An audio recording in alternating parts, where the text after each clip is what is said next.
And we are live. Hello everyone, good morning, good afternoon, happy time zones wherever you might be.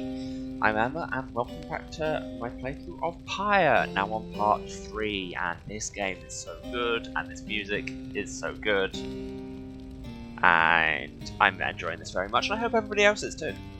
If you were here last time, you'll remember we met the mysterious Wilfred Sandalwood, our client slash employer slash whatever he's up to, and found out his plan, which is all about starting a socialist revolution when we get back to the Commonwealth, which is dope as hell. And we are at the foot of Mount Lodiel, about to go up and face the first liberation rite. Let's get into it, shall we? See Mount Lodiel.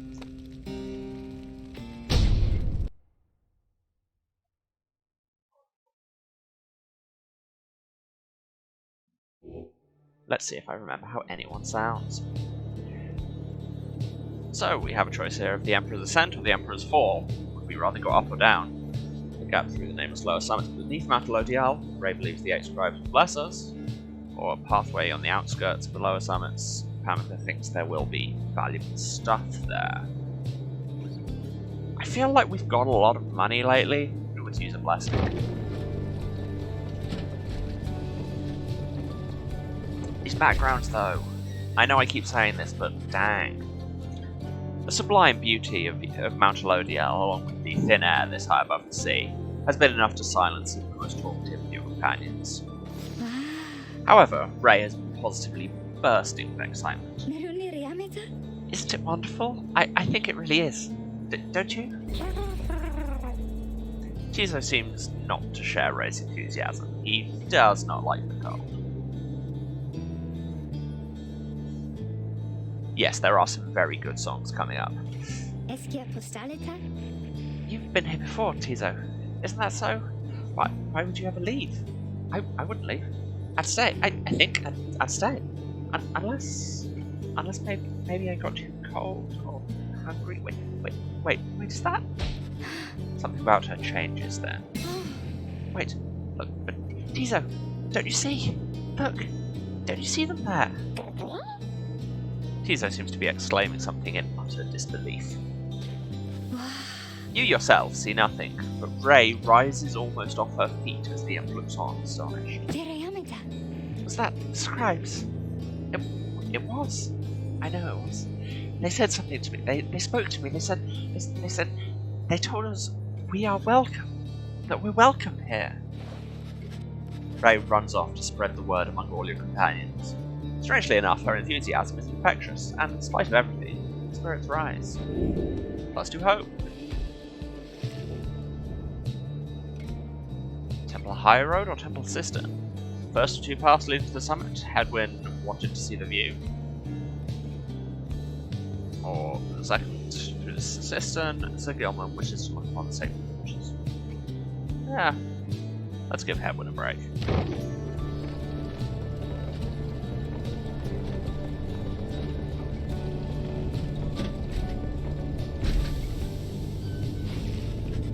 You and Hedwyn walk in silence for some time as he conducts a customary survey of the area. Well, my friend, no sign of howlers, as Jody would say. No sign of anything at all. You sense something is troubling him. Oh, that. It's just... I've been giving lots of thought to everything that Wolfred's told us. In another couple of days, one of us may be gone all of a sudden. Or... I don't mean to put it that way. One of us could go free. We earn our way back, one by one, as he said. Got this sorted.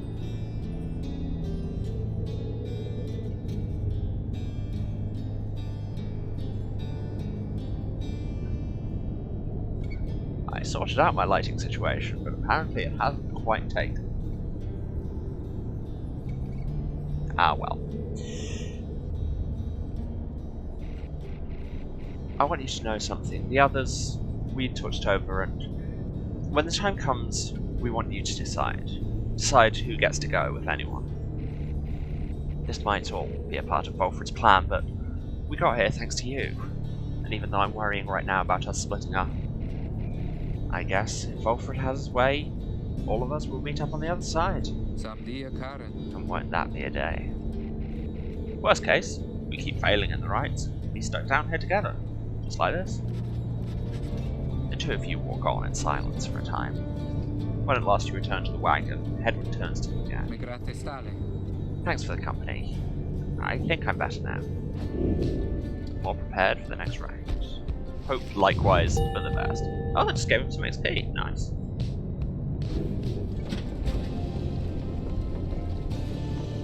Look at this. It looks so good. Yes, I am going to keep saying this. You and your companions gather at Scribes Gate, where the single narrow trail to the summit narrows even more, and falls under an archway carved of stone. Come along now, everyone. Be prepared to speak your mind when you are called. Frankly, most of you still lack enlightenment. We may pass together, much how we act with a single heart and mind during the rites. Well then, lead on with Tarek. Please, follow me. Removing his hat, the lone minstrel approaches the gate. You and all the others follow. When the last of your companions near the arch, you notice someone standing high above, then appears before you. She eyes the lone minstrel first. Is that you, Tarek? Salutium, Ceres. It is. Greetings, Celeste. Celeste, the gate guardian. She watches over Scribe's Gate and seems to be connected to the lone minstrel by the rights. And how was your rest? Velamta, Ceres. Too long, Celeste. It seems your work has piled up in the meantime. You bring this many to the gates? Val. Aye. Then, let us make this quick. She gestures toward the rest of you. Now, each of you in turn state who you are and what you seek while crossing Scribe's Gate. Wow, strong puns in the chat already.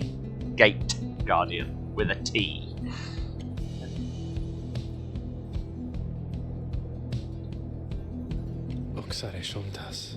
Do as she says, please, without questioning.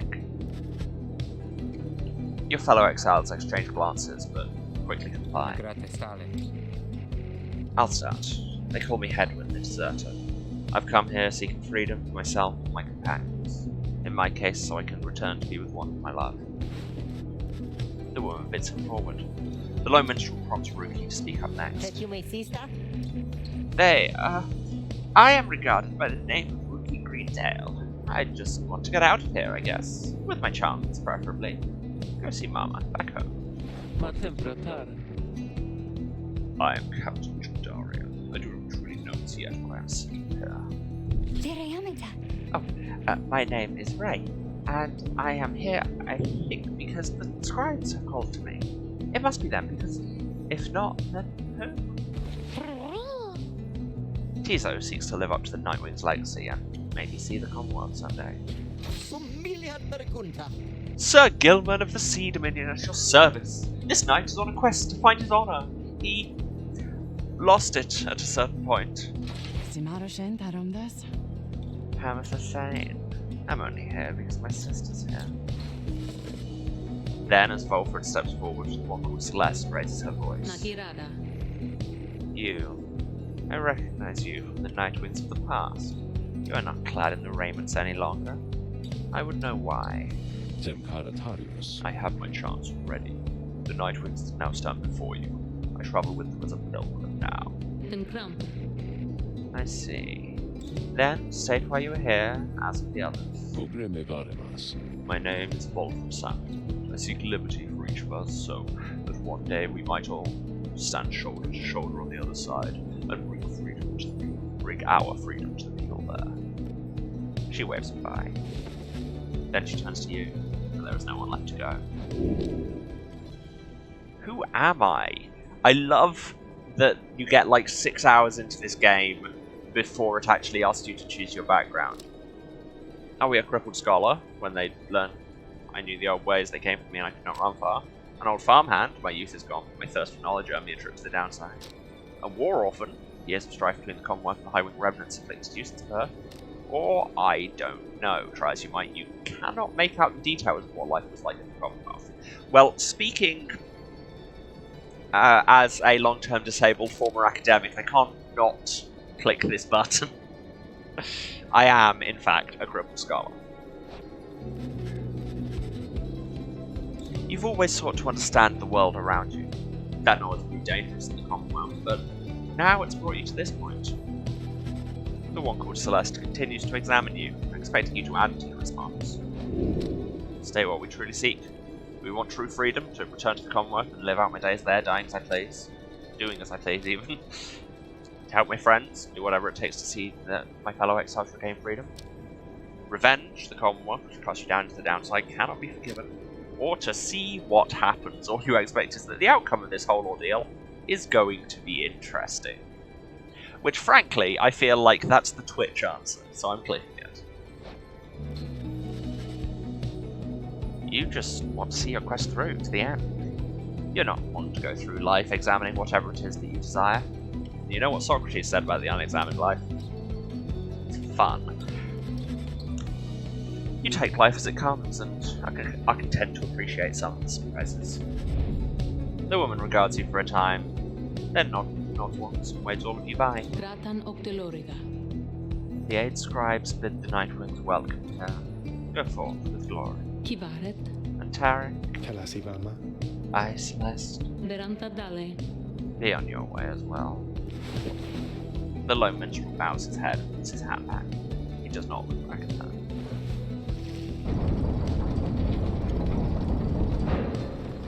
Have I mentioned recently how this is dope as hell? Because it's dope as hell. And here we are. From the top of Mount Lodiel, you can see the distant downside before you. You think of the many thousand leagues you crossed to reach this point, as the sky grows dim. But hey, Ron's here too. Slight mood breaker, but we're gonna talk to him anyway. Hey guys, just so you're aware and all, I know how come you're here. How come you made it all the way up here? Oh, I know, alright. You're here because I got the lowest prices and all the downside, am I right? And some of the new stuff I got in stock, you're gonna get a lot of value there. An awful lot. Yeah. I don't want this tooth. It will get me 45 soul, and it's not an ability I will ever use. It's just, I never remember to use that, and I'm okay with this.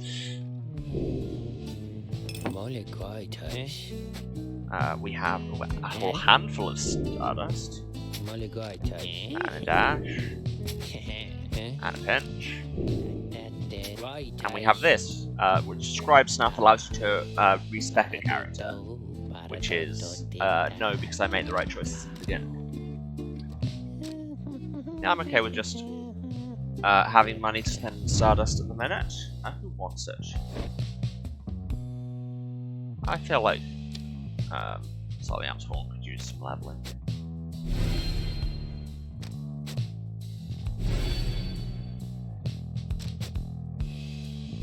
Sure, why not? It's rank 11 now. Pleasure was all mine and Dad's, you guys. But I'm going back to the wagon. Oh hey, speaking of dreading.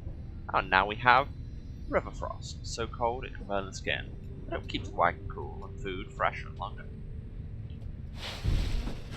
Jadariel appears to be prepared for whatever is to come this night. Though it's not yet dark, she's already in her raiments. Hedwyn soon joins her, also looking ready. Any sign of Rookie?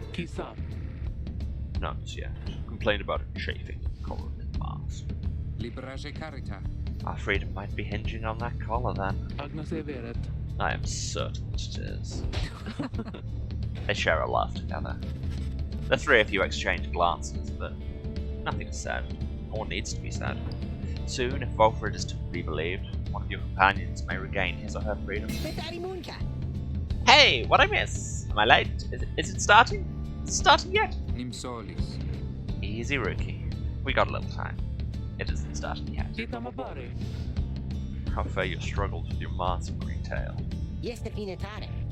Feeling a lot better, thanks. Just had to smash it repeatedly against a wall for a little bit. Put some of the old nerves to bed there for good measure. Though, this is really happening, huh? One of us might be getting out of here, like, soon. By dawn, in fact, if all goes well. Not even? If all goes well. That's one way to look at it, I guess. What are you getting at, Greentail? Hey, Lambda. Well, it's just, we might be breaking up the band here, people. If one of us gets out, that's been bugging me a while now. I thought we were all getting out of here at once. He shoots a look at you. I'm decent. Some of us, we might not be getting out of here at all. Hedwyn slams his fist against the wall, like out of pride. No, not if I can help it. We made a promise to each other, each of us, 4 of us. We're all getting out of here. I care about the others too, but we've been here from the start. I want you to know my promise is to you, and I believe you'll do the same for me. So it's like this. If any one of us gets out, great, but it's just a start. We're going to do whatever it takes there on the other side to make it so the rest of us can get back too. What, do you think they're gonna build a bridge down here if we ask nice or something? I don't know what it's going to take, I just know we have to try. Dario turns to you. Rita, we should find a way. She nods to reassure you, and to reassure herself. Ruki nods his head in turn, and Hedwyn's gaze never once falters. Well, my friends, I think it's just about time. Let's go. One by one, they turn towards the door. The fall of Soliam awaits, a vital step in your quest for freedom, yet you feel in your heart that it shall only be the first. They each got another hope. Sandra, do you want to talk?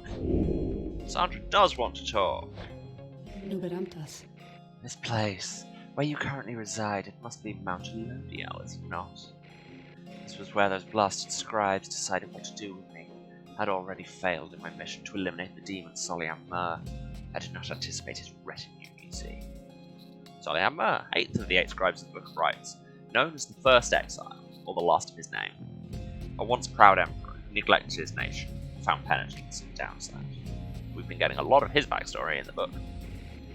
They took me and some of my Beyonders alive, although do not expect to see account of that in their good book. Whether it was for mercy or for spite, I never became certain. They probably presumed that my expulsion from eternity would eventually have taught me some respect for them. But no, not yet. Not yet.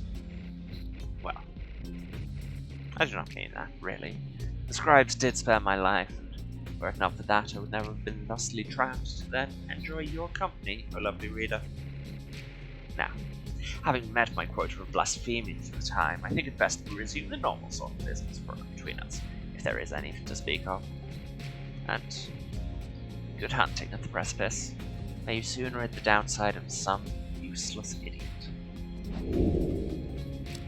That was all I wanted. Take care of yourself, reader. And we open the book and see a new page. Mercy shown. In the words of Gogolthanian, because this whole section. The imp, Haoub, and I, we helped save my emperor. And when the danger did subside, my emperor Soliam Mur, he said something to me which shook me to the essence of my being. He said, "You gave your freedom, Master Golothanian, so that I may yet have mine. You too now are an exile of the downside. In all the days which I have left, I never could repay the mercy you've shown me. So if I cannot do so in this life, then I shall do it in the next." We crossed the land together, and together with the imp we gained the company of those who saw in him what I did.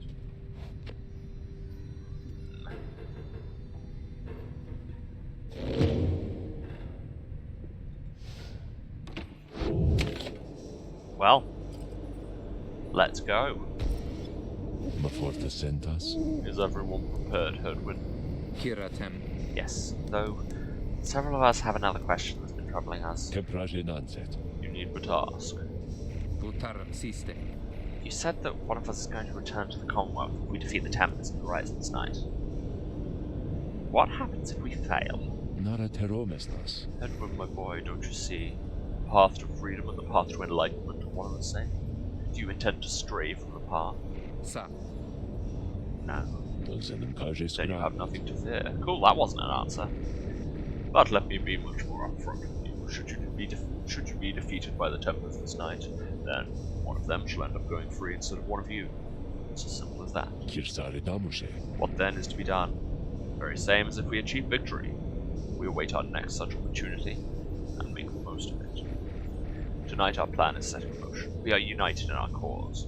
We shall look as ever towards the stars for guidance and seize upon our future chances just as they arise. Capital P plan is glowing. Volfred's ambitious plot to spark a revolution in the Commonwealth as peacefully as possible. Current probability of success is 20%, but that's because we've done like nothing. This will be a big mechanic for the rest of the game. We shall stand together, shoulder to shoulder, as the scribe himself once stood. Sandwood. So look up, my boy. Set aside your doubts. It's time to take great strides along the path.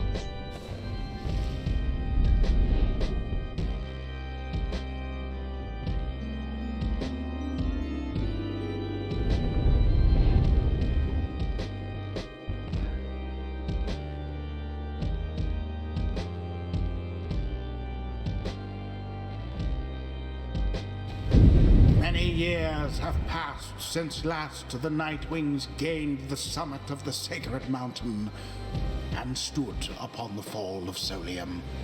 Solium? You are to be commended for your guidance, reader. Not what I thought. But only if you can prevail in this But once liberation again, not going to argue with local mechanical. Here you stand to gain much more than some enlightenment. Your adversaries are none other than the Tempers. I trust they need no introduction. Soon, one among you shall regain their freedom. Pyres burn, and each of the triumvirates present prepared. I concur. Pyres burn, and each of the triumvirates present prepared. Then anointed one of the Tempers, come forth now and declare yourself, and pay any respects you have unto your adversaries the Nightwings. A massive demon swags into view. He reaches for his mask. You know who I am already, but look at what we got here. The damn Nightwings decided to show up. Almost figured we were never going to see the day again. I love it. I love him and his design and his bomb build. Just saying, it's a very strong look. He takes notice of someone in your ranks. Hey you! He indicates Jadariel. She scoffs back at him. Lose the mask. Ain't seen one of our own in ages, not damn robes. Jadariel's hesitation is almost imperceptible before she moves to remove her mask, just as her adversary asks. Satisfied? Whoa. You must be new. Jadariel soon puts her mask back on. Enough talk. Have at you. Huh. I like you, curly horns. Tell you what, once we put out your lights, you come along with these guys. We're gonna have a spot open. Only shame is I ain't gonna be around to show you a good time. I should rather cut out my tongue. Oh, you don't mean that. Our kind, we ought to stick together. Now, come on. Ignarius throws his mask back on, as his allies snarl at the rest of you. Yeah, I think that. A notorious demon leader of one of the most feared triumvirates in the ranks.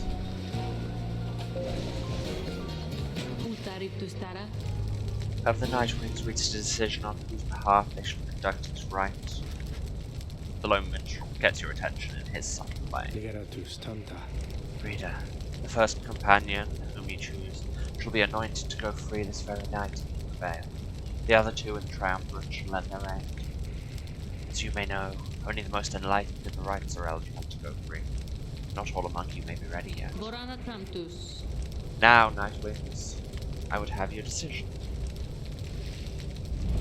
Who most deserves This their freedom? is the big moment. So, we can send Hedwyn home, we can send Jadariel home, We can send Rey up to the Commonwealth, where she has never been.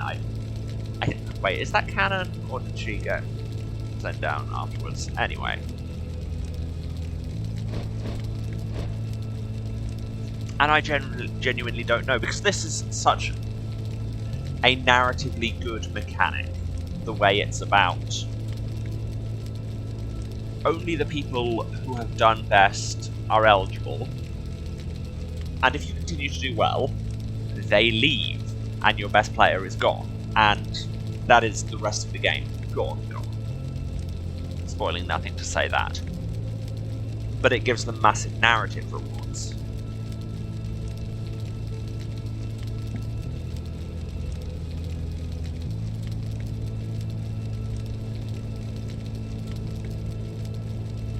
So, am I stalling because I can't decide? Yes. I feel like it might be Headwind's turn. Because, like, we've got another human.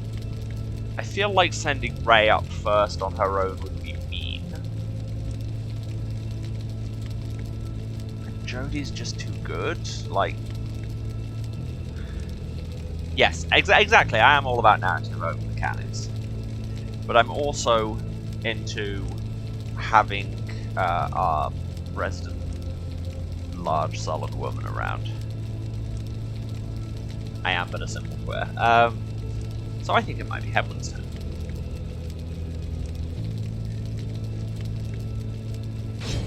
Headwind. If you insist. Then the Gate Guardian looks upon you and your adversaries. Very well, then, under the watch of the 8 scribes, here are the stakes of this year's liberation rite. Should the Nightwings prevail, the one called Headwind the deserter shall be liberated. Should the Tempers prevail, the exiled Ignarius shall go free instead. She then turns to you. Now, who among the Nightwings shall complete your triumvirate to strive along Headwind the deserter, and see to his return in glory? Who shall stand with him? I'll go with my usual tactic if I'm honest. Just who's got the least XP, and that would be Gilman and Pamather, because they're still new. Sir Gilman. By this knight's honor, he shall do his very best. Pamather. You got it, Reader darling. It is done. Very well. The 8 scribes accept your choices, Reader of the Nightwings. She then indicates the lone minstrel. Now, are you yourself prepared, Tarek? Aye, Celeste. Get ready for some good-ass music. There. Let us all begin. Nightwings. Been waiting an awful long time to get out of this hole. Try and stop me.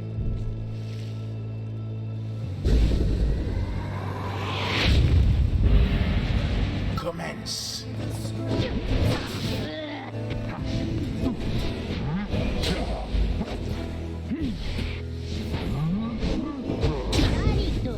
Now it is.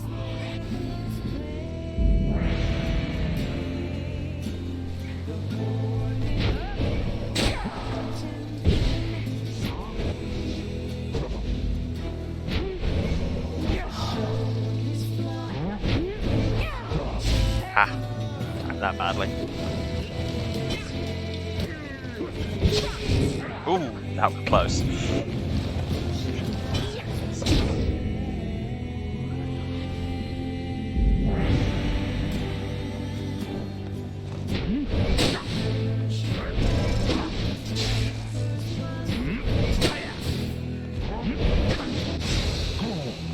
He did.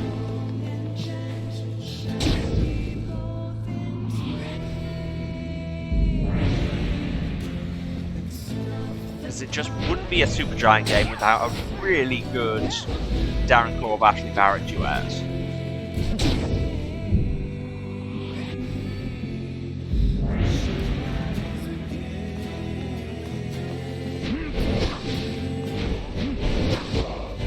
Ah, should have jumped.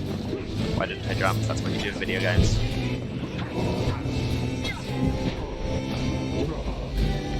Oh wow, there's a lot more space at the bottom than I thought there was.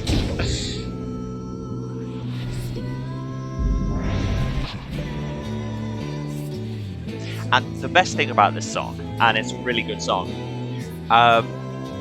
if you listen to the lyrics when I'm not talking over them, or we're not playing basketball over them, the chorus is about liberation. The verses are about the tempers. And you can end up fighting any of the triumvirates in the Liberation Rites, and they all have their own unique version of the song, and they released a disc on the soundtrack that is just the same song, Never to Return, but the version for every team, and the soundtrack is 80 songs long. It's yes, I feel like I'm shilling for Supergiant here, but by the soundtrack, it's so good and large. Good for nothing Nightwings. Skip out on us for years and years, and show up all of a sudden like you're gonna let somebody out for once. But now we gotta work for it, I guess. Yeah, you do. We also want to go. Damn it. I used to be the best. This at least, but now the pressure's getting to me completely. It's getting to me. Moira, I doubt you'd even recognize me anyway. Come on, Nightwings. Let's see you keep this up. Yeah, we can still read minds, that's the thing. The demon whom you face was once a man. Yeah, that's how the demons work in long this. since tainted by the downside. Oh, wasn't paying attention there. Or rather by his crimes. I suspect from Well, burning flame to that was a very bad play by me.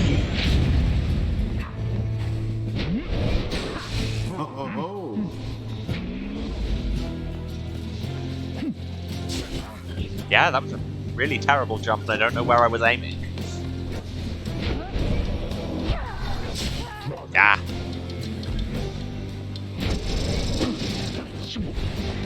What happened? I'm not sure what happened there. Okay, that was confusing. But I guess I lost whatever fight I appeared to be having.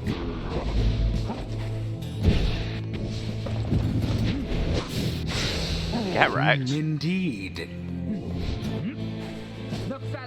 Do a taunt. Dunk.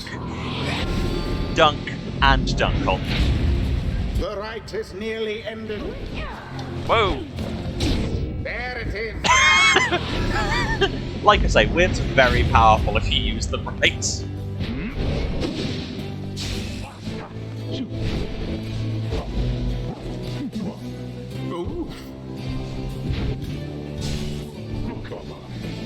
Didn't react to that in time.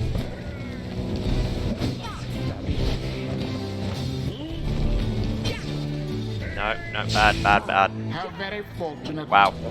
Saved that just in time. Verily. Verily.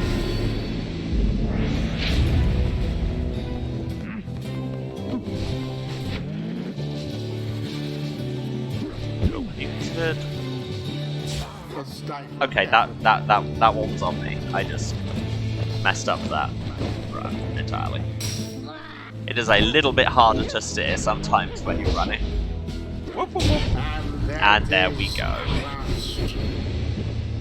The Nightwings proved Not Salas. An outcome which left little room for doubt. Farewell, Hedwyn. We love you, and I never quite worked out a character voice Thus for you. ends the liberation rite. And thus the scribes have chosen. The exile appointed by the Nightwings shall be free. Yay, Will. Absolved of all misdeeds. Yeah, so they'll hopefully Return stop to calling him glory Hedwyn the Deserter in all the the time. Commonwealth. His adversary and all others shall remain to carry out their rightful sentences.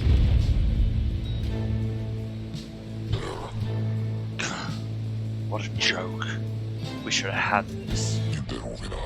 You should have had this. Got a Rusty, you've been waiting so damn long. Damn it! Nightwings. Be seeing you around, I guess. Next time you ain't gonna be so lucky. This is how waterfalls work. Look at you with your white robe. We did it. Then, I guess that means I have to go. I broke my vow to them, that we would all go free together. Rita, my friend, why would you do this? Will you ever forgive me? Don't make me sad, Hedwyn. Fikani. Wait for me. Wait for me. Who's Fikani? Someone for whom Hedwyn cares deeply. They were separated in the Commonwealth, and their character art is really, really cute. Yeah, you can see it on stream. Hooray. Cute. He remained silent for a moment longer, then... Listen to me, all of you. I will not forget this. If there is anything at all that I can do back on the other side to help the rest of you, then I'm going to find it, and I am going to do it. And at the very least, I'll do everything I can to make sure that by the time more of you can join me back home, that it'll be a better place for all of us. Look, I don't have long now, so just thank you, all of you. I won't forget this. Then he plunges out of sight into the shimmer pool. His voice is audible, but growing faint. A seldom seen celestial phenomenon linking the downside back to the Commonwealth. Thus, beneath the blooded Sklorian waters rise for but a moment, only to fall again. It's happening. Goodbye, my friends. Rita, everyone. Goodbye. Until we see each other. Hedwyn earned back his freedom. Set to return to the Commonwealth and leave the downside forever. May he return in glory. Godspeed, Hedwyn. The 8 scribes are ever merciful. This is a game about sad farewells, ultimately. But, well, bittersweet farewells. Commence again. So expect me to probably get emotional at some point.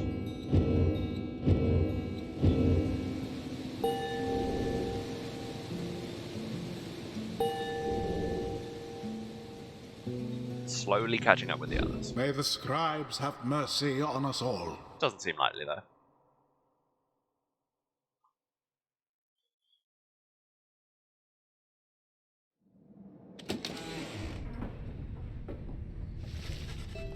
After your victory over the Tempers and the Liberation Rite, you return to your wagon to decide how to proceed from here. I'm going to miss that guy. Which is quieter now, but we'll see Hedwyn again if we persevere. Our journey's now begun in earnest. We'll just need to make a few last preparations while we're here.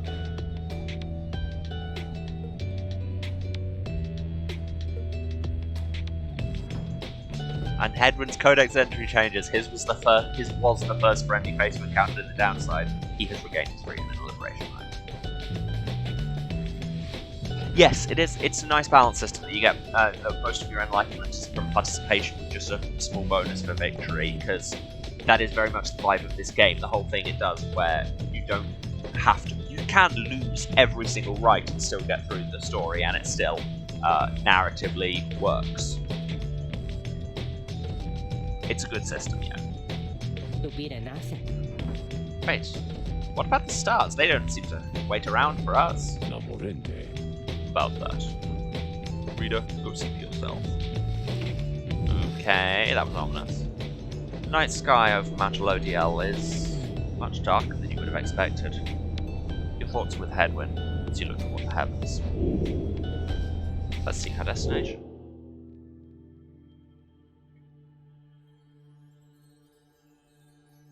Ah. Big whelp. So about those stars, you all. You search and search the sky, but in vain. No stars are shining now. Stars revealed nothing, did they not? He confirmed his suspicions. It's as the book foretells. This is the chance we need to make ready for what lies ahead. There's a haven south of here we'll travel to the door. And when the stars decide to shine for us again, we'll be ready. my words.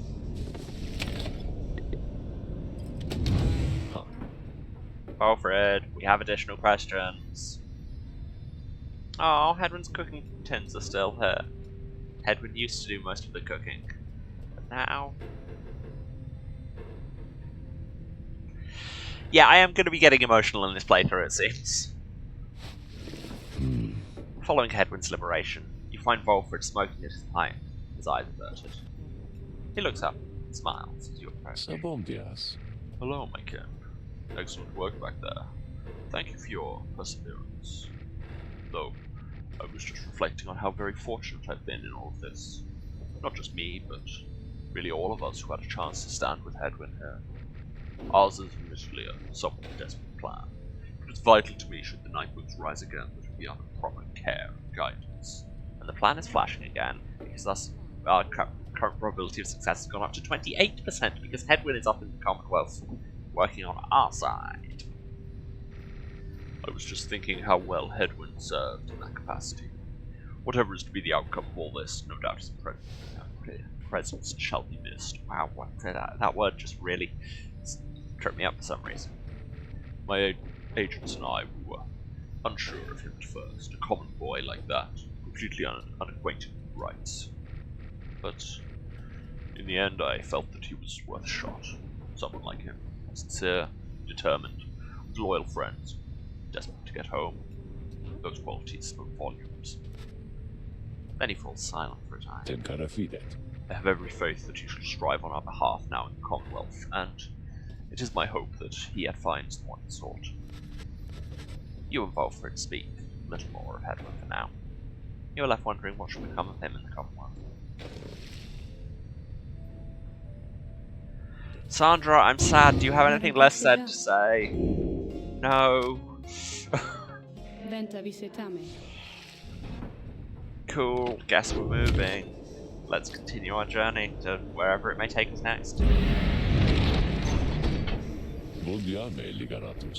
Good morning, my kin. The place I noted earlier. Let me illuminate the way. It's over there. That was easy. Small landing on the dark side of the Sacred Mountain. Volfred indicates you can await the next cycle of rides here. Trundle, trundle, trundle, trundle, trundle. I love the Black Wagon. It's got so much character just in the animations of it. So wobbly. Volfred leads all of you into a calm and quiet clearing tucked away inside one of the mountain's hidden folds. All about you see a variety of strange items and equipment.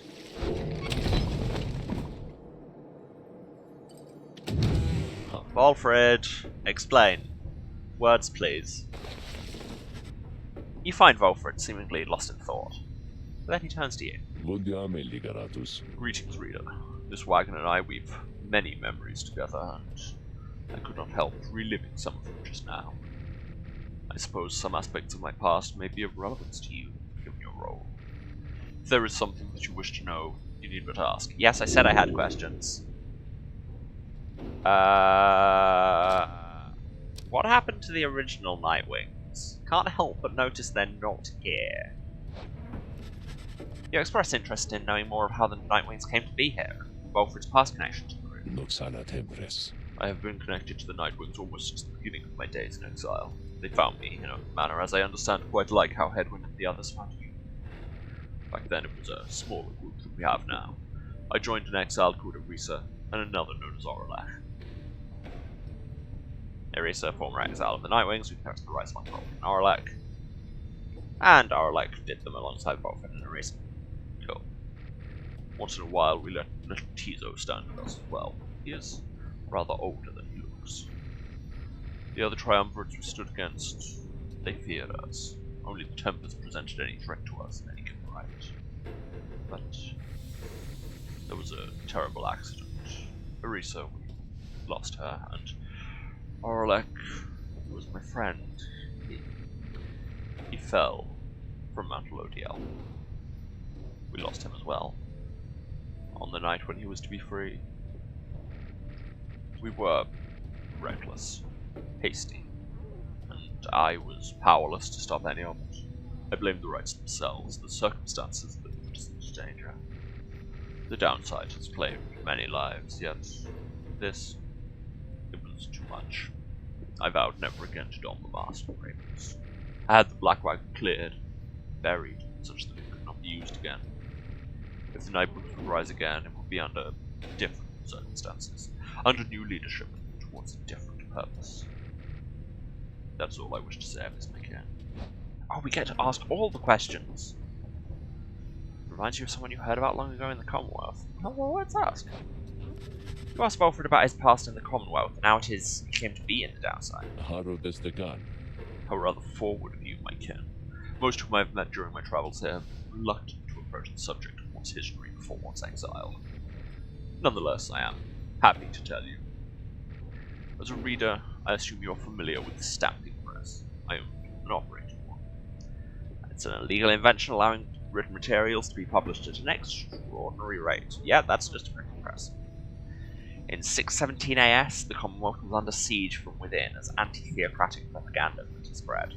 And it's a classic tool of right-wing authoritarian governments to restrict literacy. Just saying. I took issue with the Commonwealth, the ban on literacy, the interminable wars against the high-wing remnants. I spread the truth about Shawl with my machine. Under pseudonym, of course. Still, I knew I was putting myself at risk, and sure enough, my stamping press was eventually discovered and burned to the ground. I, however, managed to elude capture for a while, but not for long enough. Here in the downside, I chanced upon the Nightwings who were searching for a reader. In that respect, my past, I think, is similar to yours. Anyway, that is the long and the short of it. Now, is there anything else? Yeah, you give me questions, I'll ask questions. How do you know Tarek? You asked Volfred about his history with the Lone Minstrel, whom he seems to know quite well. Tarek was there with the Nightwings when they took me on. His manner has always been much as how you've seen. Although he is somewhat more cheerful now than I recall back then, if you can believe that. I think our plan has sparked a little fire in him. He serves the Rights and the Nightwings. I've tried to ask him in the past before, but he seems rather reluctant to speak of it. Though it is plain that he's not from around here. This being the downside, I respect his wishes for some privacy. Nonetheless, although I do not know too much of him, I count him as a friend. I lost track of him for some time, though. It was he who first informed me the Nightwings had returned. He and Tizo were instrumental in our meeting. It's been good to see him doing relatively well. Anyway, is there anything else you wish to talk about for now? No. You thank Volfred for his time, and bid him a good rest of the afternoon. Likewise to you, reader. Be well. Sandra, anything to say before we go to non-siesta? No, okay.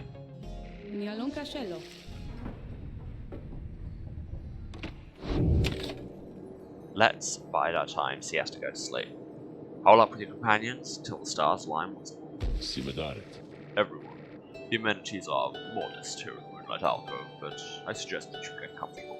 We may be here for some time. A small landing on the dark side of the Sacred Mountain. For many years, Volfred smuggled supplies and furnishings to this well-hidden locale.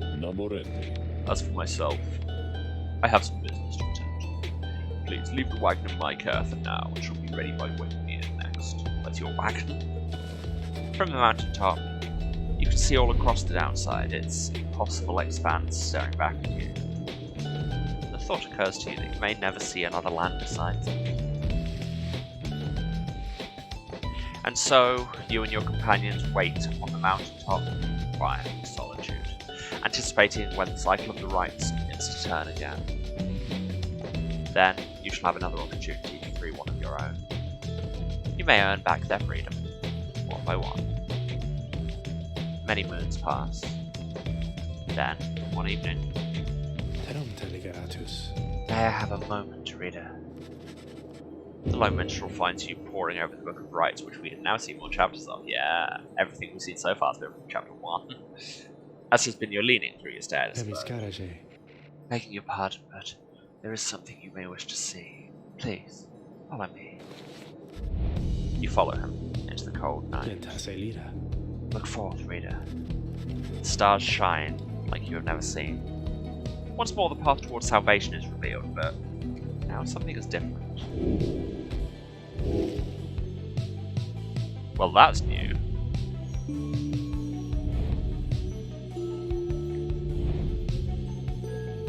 We have a bunch of stars shining, also this big old eclipse up here. Each prior time you searched the stars, they showed you a single path. But now several rites avail themselves to you at once. Henceforth, you may choose from several different rites to see where we want to go and who we want to play.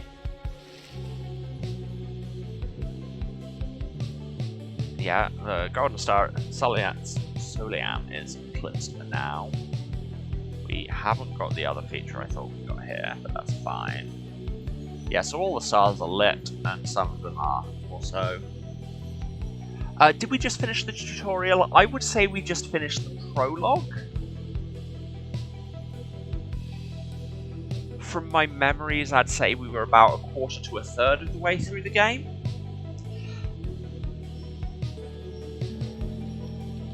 So, do we want to go to the Bug Release and face the Pyre Hearts? Yes, and on each one you see where you're going, where you'll be playing, who you'll be playing, and also your record against them. So we can go to the Bog and face the Pyre Hearts. We can go to the Nest of Trieste and face the Accusers. Or we can go to Cairn of Hope and face the Fate. And I was getting absolutely wrecked by worms in that last ride, so I think it might be time to get some practice in and go back to the pit. Plus, voicing the deluge is fun.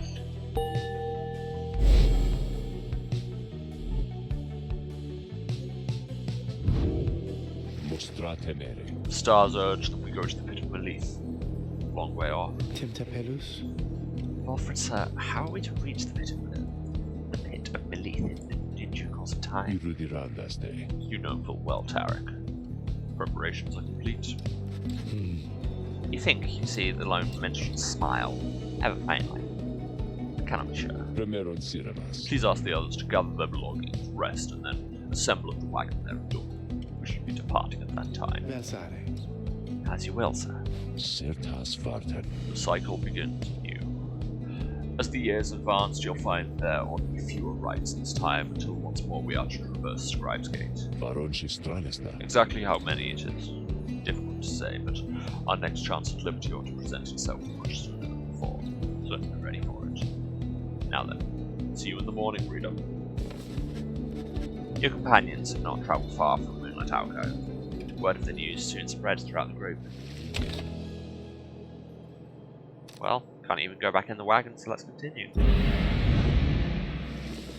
Next morning, Wolfred calls everyone together before the black wagon. This old wagon is more than it appears. With Bertrude's aid, it escorted you across the sea to me. Now it shall escort us anywhere the stars require. Come and see. Wolfred beckons you to join him in the wagon. Well, let's do that then.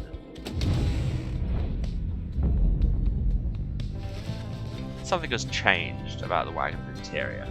What looked before to be old cracks and signs of age now expose various intricate components once hidden from view. You are the Nightwings. You should travel in their customary way.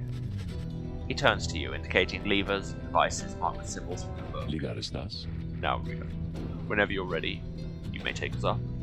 I'll show you how. But everyone else, hang on to something. Take off? Yeah, we do. Oh, you have to hold it. We fly now. After having soared into the sky, the Black Wagon remains aloft somehow. By the Underking! Never thought I'd soar like this again. Oh, by the scribes. The Nightwings sail the stars. The Nightwings sail the skies again, wheresoever the stars may call. Wow, there's a lot of sibilance in that sentence.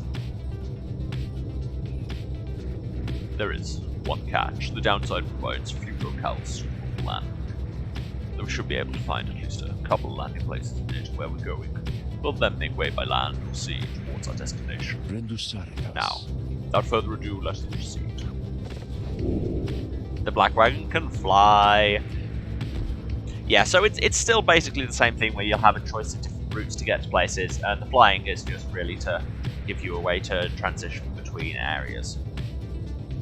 But it's also dope as hell, so... Down we go. Turbo boost! Oh hey, there's another... I forgot you could do that. How dare you, Nightwing scum! Blasted fools, you cannot intimidate the accusers. We shall face you soon enough in a forthcoming right, but first, we have another pack of fools who will vanquish shortly. Till then, stay out of our way. Alright. I suppose we deserved that. But also, it was funny. There's something flashing there. Ahoy! What the bloody blazes! Larkin notices your wagon and his flank there, and begins to laugh. That's not what the flank is. Well, if it isn't the Nightwings flaunting their fancy little flying wagon, eh? You think you're better than us, mates, eh? Ha! You ain't better than the dung I stepped in last night. Nah, get on out of here or I'm going to leap on over there and rip your gizzards out, you hear me? I was just trying to find the flashy thing. Something about the strange islands you see below draws your attention. Best to avert your gaze from the Isle of Kelm. Even the scribes themselves will avoid the place. Let us fly on. A forbidden island, nestled in the Deathless Tempest, it has significance to the scribes. Yes, you remember Kelmer is the one who betrayed the Emperor in the first place, so he's kind of scribe adjacent. And he's Ray's patron, which is funny given how dedicated she is to the scribes.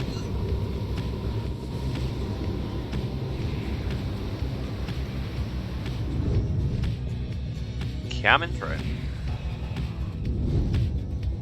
Oh, there's something else flashing. Nope. Fine, you can go past. As you soar above the waters of Wyrm Gulf, you notice Sigurd would sidle up to you. Very slowly. We are very, very, very, very high above the waters, if this knight is not mistaken. This knight's brethren lurk beneath the surface, there in numbers untold. Fortunately, if we were to come crashing to the surface now, then this night he would receive a watery burial in the custom of his kind. Well, thank you for the cheery thought. If we fell from here, at least I'd die in the sea, you know. The gloom hangs thick above the pit of belief, and all around it. You are brave to seek your adversaries here again, reader. Many in the downside believe it to be nothing other than a foul den. They take the tales of Islach to form of mythology, embellished through telling over time. The Star Titan, sealed away by the scribe, altered belief. It sups upon despair, and fear, and doubt, and lands such as our own. You have met others, such as Witch and Melva, who believe otherwise, although, whichever their beliefs, I know of none who would go near the place unless the stars demand. Thus you're coming right against the Pyre hearts, take place in complete secrecy, as always the rights have. So we can learn the cold mode. Pam suggests this route looks clear, so you should have time to pursue your vacations. Or plague mode. The conditions here are right to train in the ways of the Sea Dominion. Or Fallowfield. My minstrel knows the task which may earn me Stardust. Let's train in the ways of the Sea Dominion, that sounds fun. You return to the dismal region known as Flagging Hands. Straight away you sense an air of dread, yet cling to hope that you can make your stay as brief as possible. You and the others check the wagon from top to bottom for any signs of wear.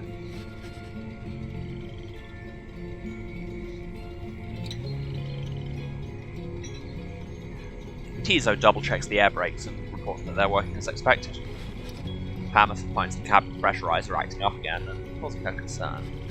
A swift kick makes the problem go away for now, leaving you all with some time to yourselves before the day is done. Nonetheless, the dismal environs soon take their toll on everyone. Most of your exiles, and you're going to tell me precisely which ones? Beyond a Crystal Seeks teaser. We have so much to do back in the wagon.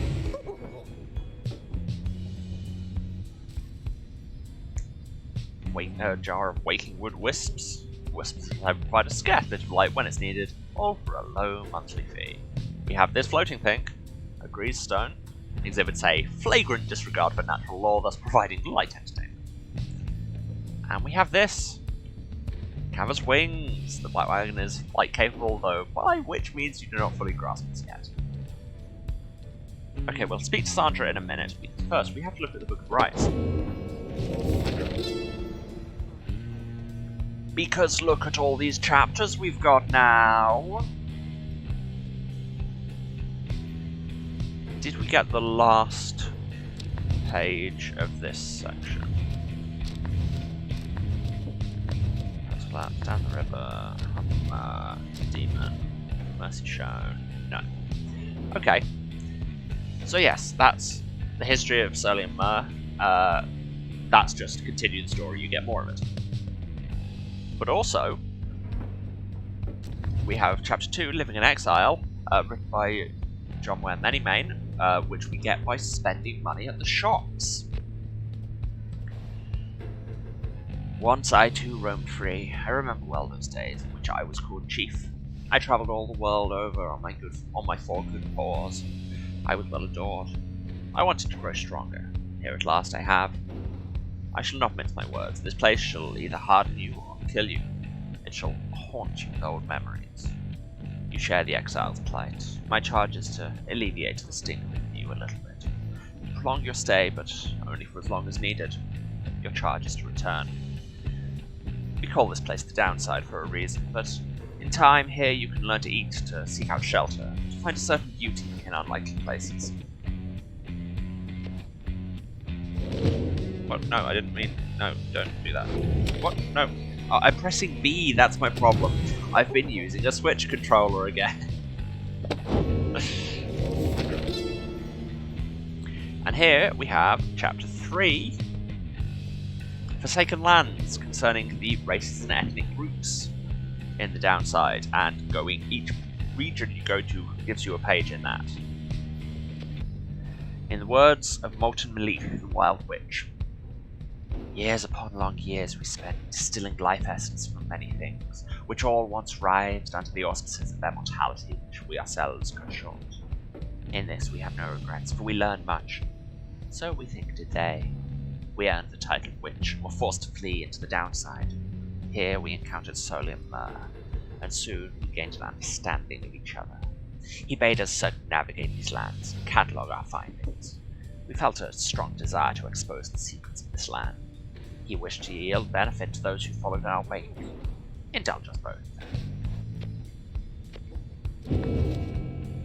So we have the page for Flagging Hands, because we just got here. Beyond the valley lies the Flagging Hands, which could be called a swamp if an entire sea could merely be a lake. Soon after our arrival, several of us fell into a dark despair such as the environs. I found it rather fascinating, though. It held aspects reminiscent of the southern bogs we dwelt in as a tad. We grew accustomed to dampness of the air and grew to savour certain twigs and beetles. It can be said the Flagging Hands are an acquired taste, recommendable only for those of our same bent, or perhaps the downside's native inns. The sea surrounded the environs on 3 sides, appearing insurmountable at first. And also a page from Mount Elodiel. Gaining the summit of the sacred Mount Elodiel involved no small amount of sacrifice and sorcery in varying proportion. Are we reminding me to drink water right now? Apparently we are, yes. And this water is drinking.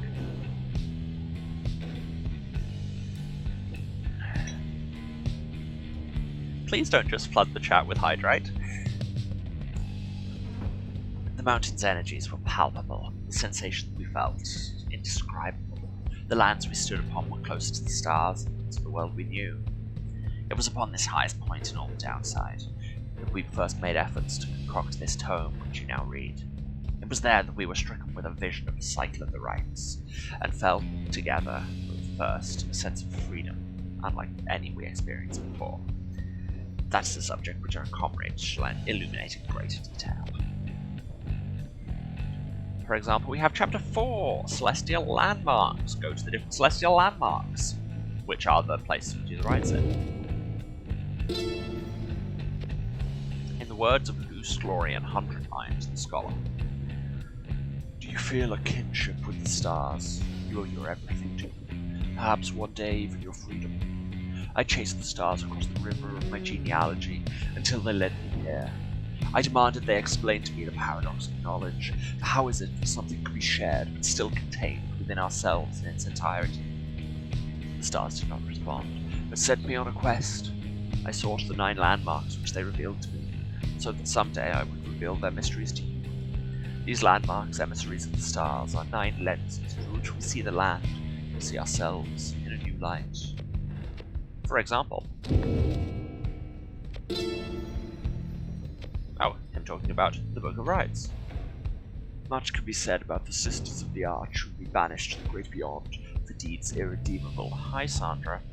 Suffice it that the details of their banishment are written in this book. The Sisters in the book became inseparable, not unlike the stars, their light, the infinite darkness that engulfs them.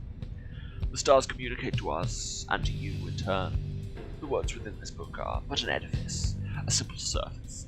We pass the text to the hidden meaning, to see the hidden power. The stars above, as they are not mere lights, these are not mere words. If you chance upon the Sisters of the Arch within their prison here, give them our thanks. Well, I will, thank you. And then you will notice we are still missing pages 5, chapters 5 and 6. I know what one of them is, I can't remember what the other one is.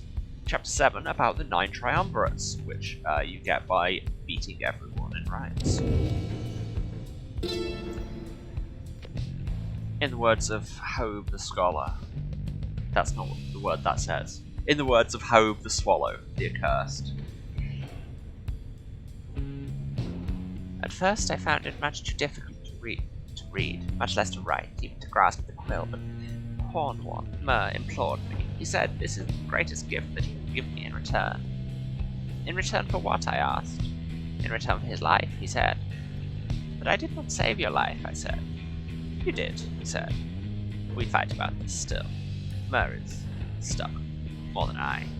Now herein, by his leave, I chronicle the 9 triumphants, for I am of this land, unlike the rest who wish to leave. We knew not everyone could leave who wanted. Seldom would the opportunity arise. Thus did we organize those striving for the chance into 9 sets of 3. And chapter 8, about the Commonwealth, which we get a page of every time we do a liberation rite, so these are few.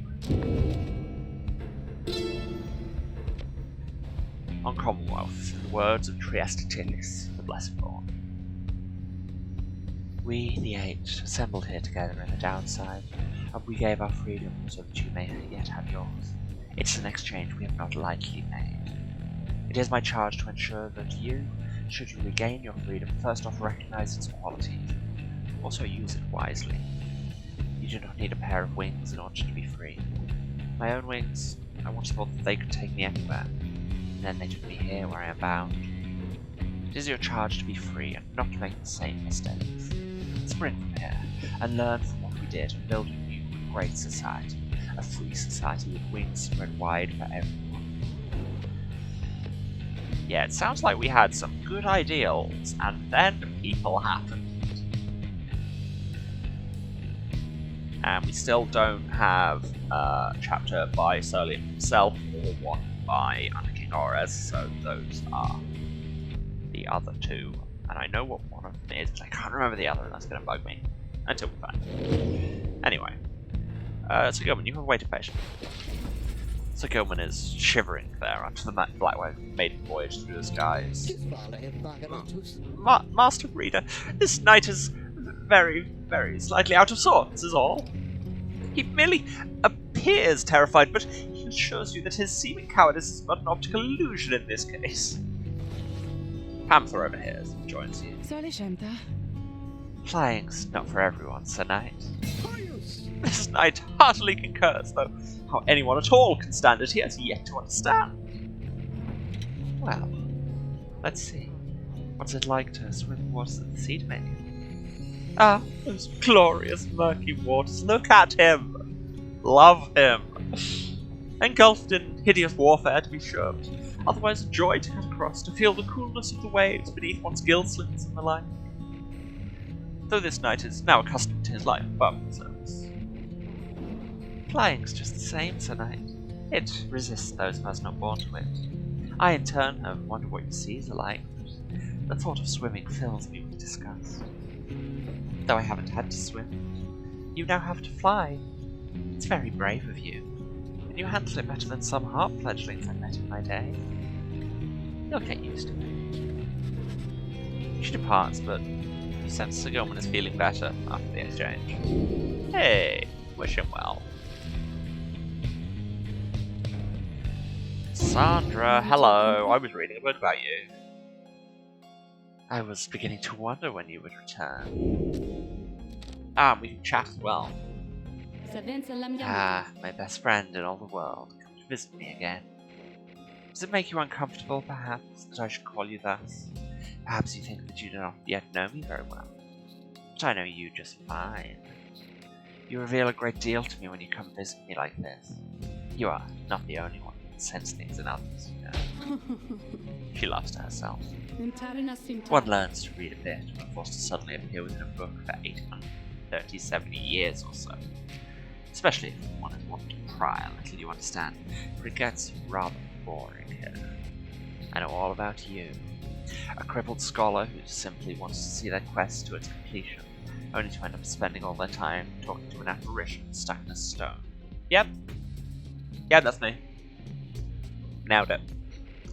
Oh, I know about your loves, or lack thereof, about your favourite pastimes, certain habits you may be so loath to admit. Fear not, of course.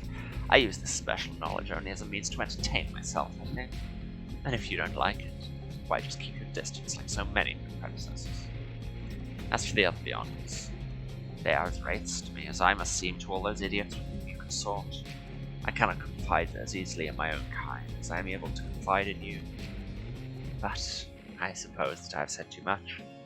Thank you as ever for the visit. You have given me a lot to think about. More than you know. She laughs again, softly. Cool, I hear there's a trial. Tease out, tease out, tease out.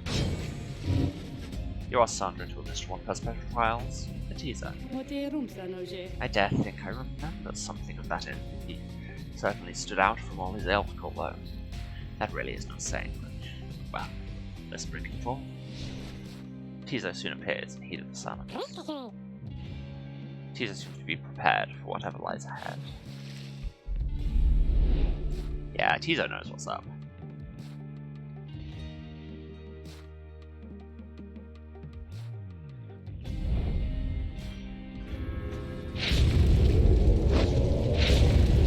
They only start with 50 Pyre, but that's good because Tizo's glory is not good at all. The apparition Sandra appears and unfastens her mask. Listen well, Imp. You answer to me here. Tizo indicates his understanding and is prepared to begin Sandra's trial. You know the formalities, of course. Show me then what you have learned thus far about the rites.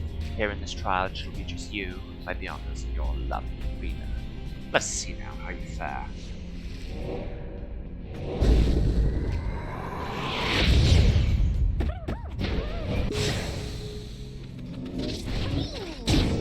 Okay, thought I'd return quicker than that. Didn't.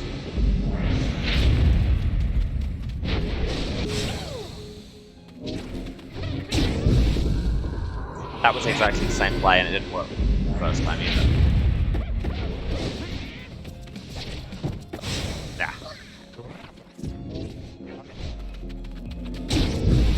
Jeez, but they can run.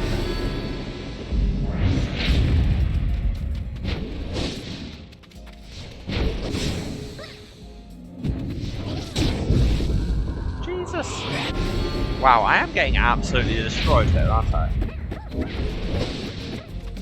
But that, much like Sir Gilman being frightened by, is nearly an optical illusion. I'm very good at this game, I promise.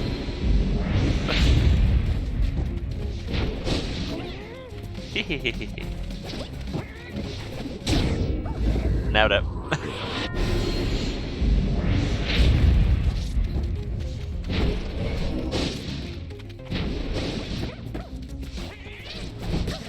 Ah. Good intercept. Quickly. Yeah. Just in time.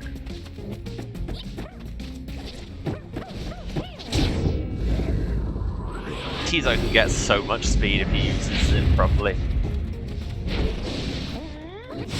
Ah! Timed that very badly.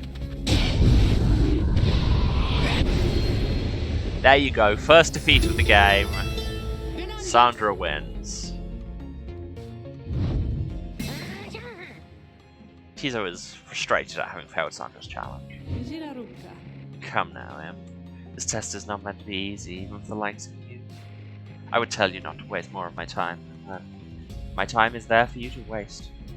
So try again, now or whenever you so choose. Yes! I almost had it. Ah, another opportunity to shame that idiot him. Let's get to work.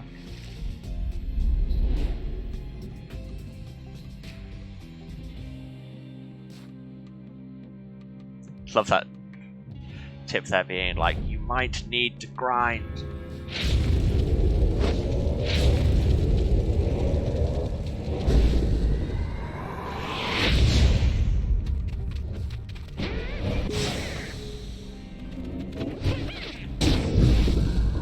Should have jumped and blocked that, shouldn't I? Basketball Emma. That's how it works.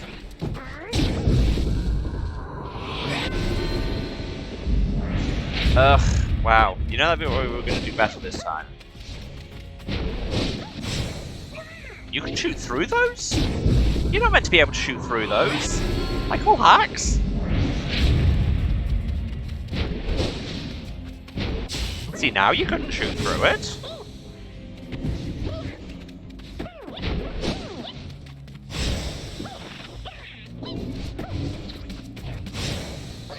Ran out of stamina at the worst time.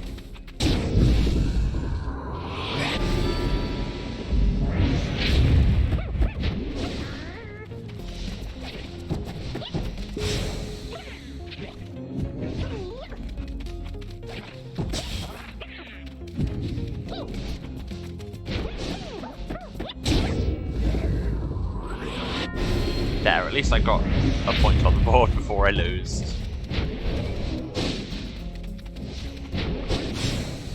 That was very stupid of me. And now I've lost. Yeah. You're very clever. Again.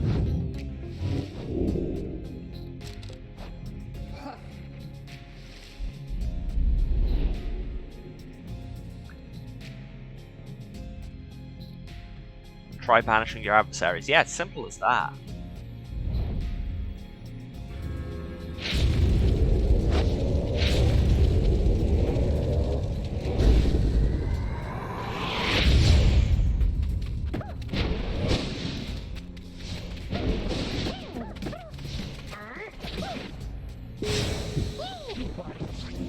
Forgetting how easy it is to intercept that sometimes.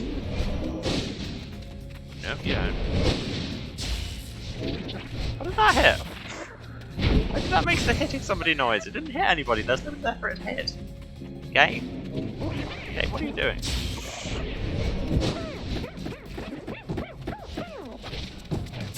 Ah, I thought I'd sneak that in.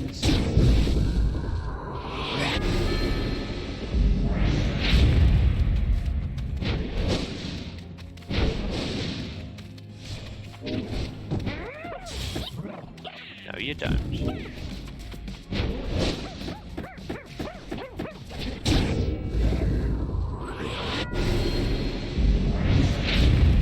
Come on.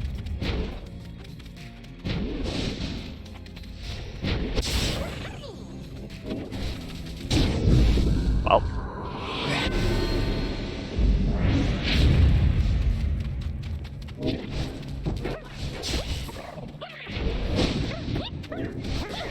Ah. Should have jumped. Didn't jump. Shouldn't have fallen for that. Did. Oh. Remember how to play wizard basketball, Emma.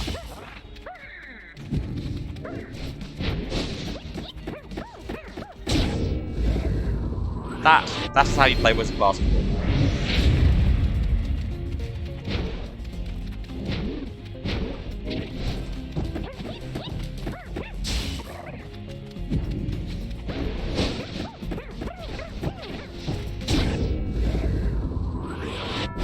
Thought I'd missed there, but I got it on the rebound.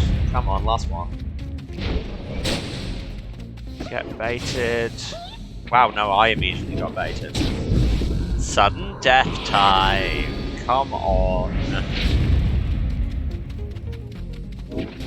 2-on-1. Come at me.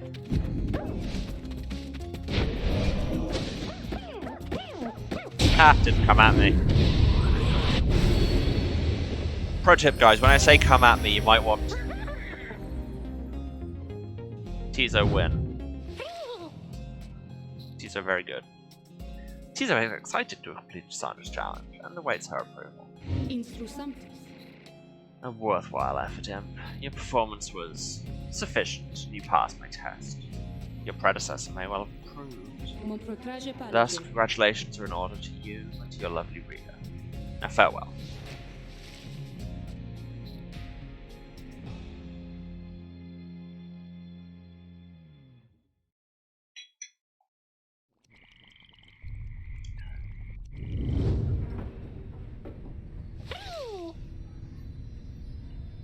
Tizo is happy to be back and wants what it is that Sandra granted you. Take a closer look, new artifact in your possession. Hound Wing. Plotter and Zip cost 35% less stamina. Yes, thank you. Accept that reward. Immediately equip that reward.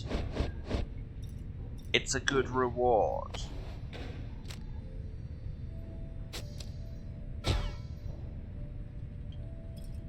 And I have this Scribe Rock and Moon Crest.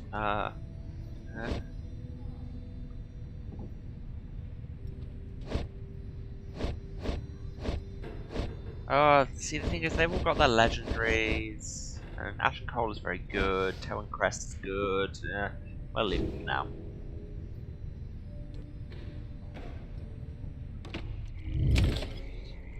Apparently there's a sparring contest. Who among you has the wherewithal to face this knight? Wow, I just said that line and I was just watching my mic levels thing go screaming into the red. Being in the darkest corners of Plaguemont makes this the perfect time for a quick jousting competition, Sir Gilman says. You just need a partner. An ugly little trail here is often used to slack bits of contraband across the downside. One of your companions stepped forward. I got your number, chum. Nobody's quicker than old Rookie Greentail. At this, Sir Gilman launches into a litany of instruction, detailing the specific methods of Sea Dominion ceremonial combat. At last, the two competitors take their positions and then rush towards each other. They collide, then flail away, trading blow for blow. It all seems rather senseless. God bless the voice actor who recorded that. When at last they stop, catch their breath, Sir Gilman approaches you. This night would have you choose the victor of this bout, Master Reader. Who prevailed? You have no idea how to evaluate what you just saw, but think it best to humor them?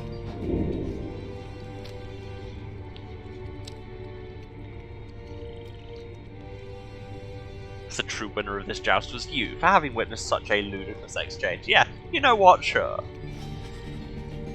You declare the outcome of the joust to be a perfect tie. Sir Gilman stares at you for a moment. Indeed! A most wise estimation, like always! Rookie congratulates him on an honourable fight. And they get buffs! Sure. Good joust? Question mark? Continue on up the road to the pit of Melith.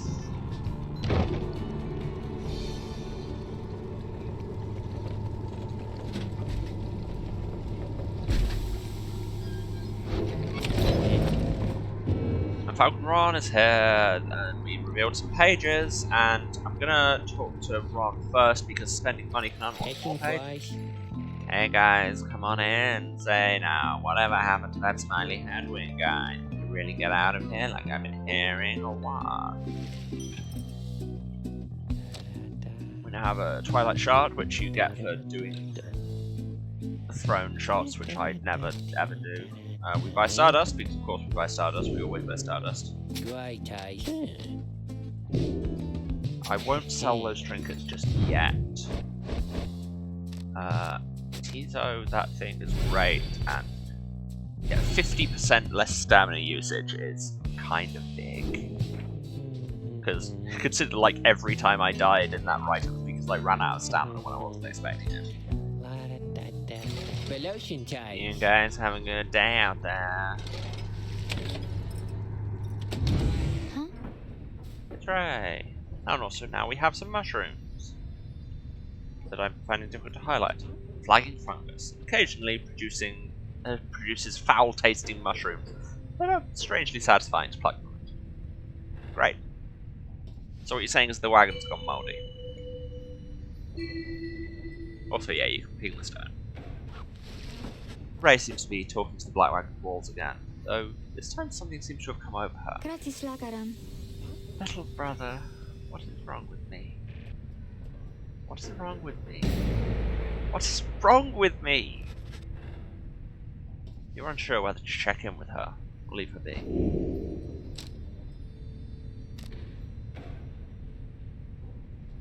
No, I want to see it. I like her a lot.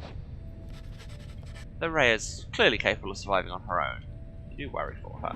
In this case, make an attempt to reach out to her. Oh, hi, Rita. I don't think I saw you there just now, and so my little brother here and I we were just talking for a little while. Well, I was the one doing the talking. My little brother here is just a wagon wall, so he cannot respond. He can't respond, but he can listen, and he listens really well.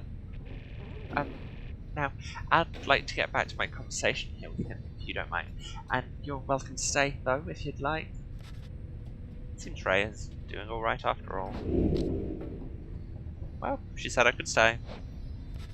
You decide to take Ray up on her invitation, and keep listening to her conversation with the wagon wall. Her little brother, she calls it. Anyway, what was I saying? Oh, I remember.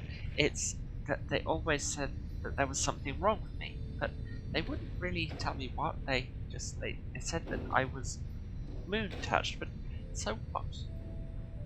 Those deemed impaired by Commonwealth standards, or very different in a negative sense.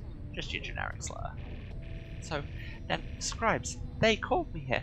They are the ones who brought me here, not those people. They were so cruel. They always were so cruel. I didn't have a little brother at the time, no one that I recall, really, although so much of it back then, I can't tell how much of it I dreamt. Most of it I didn't want it to be true. But I remember that they threw me out. They decided they would throw me out and let the scribes take care of me, they said. The scribes, they would take care of me.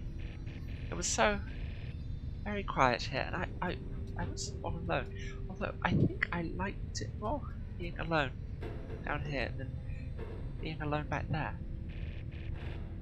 Everybody's alone down here, and so it makes me feel less alone somehow. Right there, why, I would sometimes see families, brothers, sisters, mothers, fathers, but here there was hardly anyone at all. But I knew that I was closer to the scribes. I knew that they were in the sky above, and I did search for them out there, you know, and then one night I found them. I saw the stars, and they were falling to the ground, and I thought, why is it the scribes themselves are crying? Are they sad? And maybe are they sad for me? Well, that was when I first saw you, little brother. With your help, I would get closer to the scribes. That way, maybe they could answer all my questions. Don't you think? But I'm so very glad I found you and the others. I'm finally not alone. More importantly, I think sometimes I feel that way. That I'm not alone. Maybe Maybe as we get closer, maybe I will get to feel that way more often. Being here, or being anywhere, with you, or all my friends. She falls silent.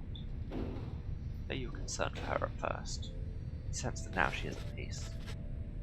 She wanders off, faintly smiling. You sense you have a better understanding of her now. Yeah, and also I'm sad. Jeez.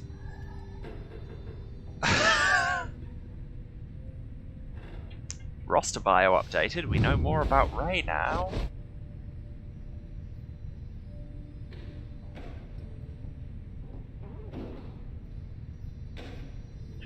I don't remember how much of this we read. She was a special child, left abandoned, and despite her seemingly simple nature, she possessed a strange affinity for the old ways.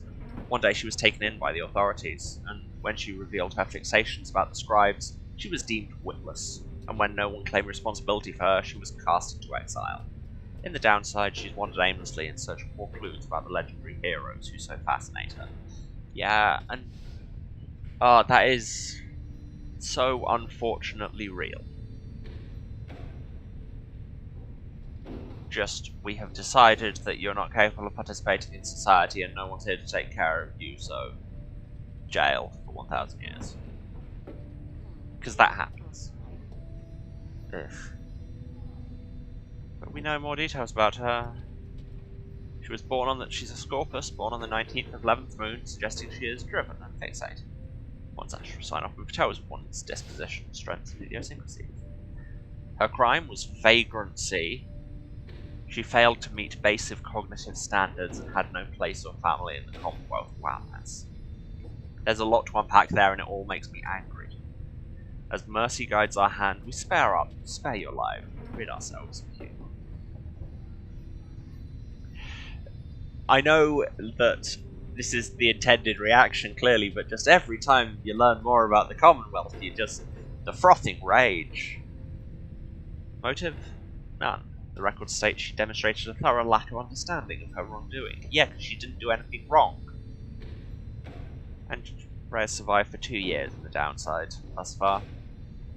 It's a life sentence. Ugh. I am sad. What does the book have to say? Oh, more in chapter 1 about the 8 scribes. Is that the last bit of chapter 1? No. In the words of Golgolothania. Yes, Stretch is correct.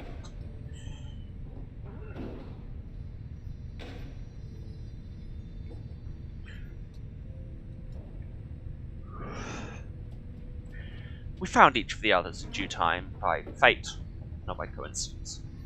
The wise loose Glorian stood among the trees, gazing at the stars, expecting us. The wild witch Melith was so enthralled by my liege's utter transformation, she stayed her sorceries. Blessed-born Triaster swooped down upon us, but to warn of imminent attack. The many-maned Jomware thus intervened, and shared with us his humour and his hunt. Even the Underking Ores himself sought out an audience with us. Thus we became the 8, and journeyed on together.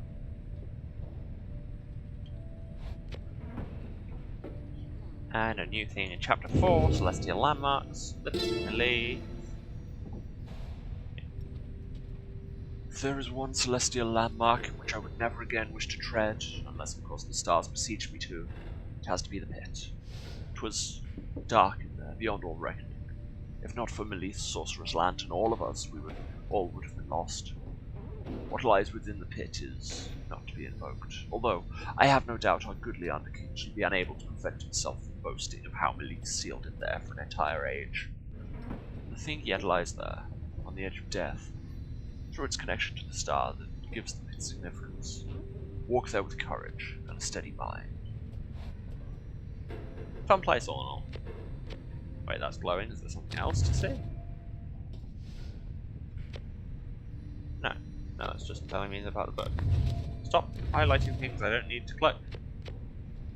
Game. Book. Sandra? Instrusantis. Nah. Reciprocus.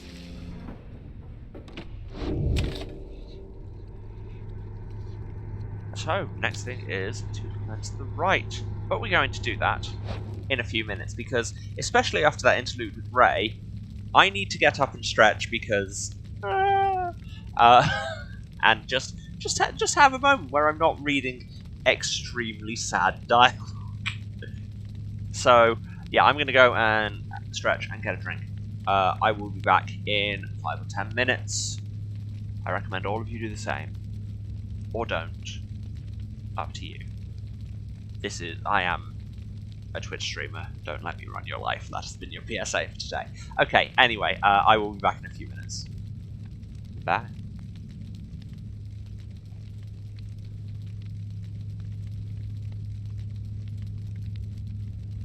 And we're back. Hello, everyone. Sorry about the slight wait as my leg decides it doesn't wish to exist in the world. Can't love that. Okay, where were we? We were just about to go and do a rite. Everything is set for the rite to commence, and all is quiet amid the soiled grounds and a bit of a leaf. All there is left to do is wait for nightfall to set it. You observe Sir Gilman sliding back and forth, back and forth. You sense something is weighing on his mind.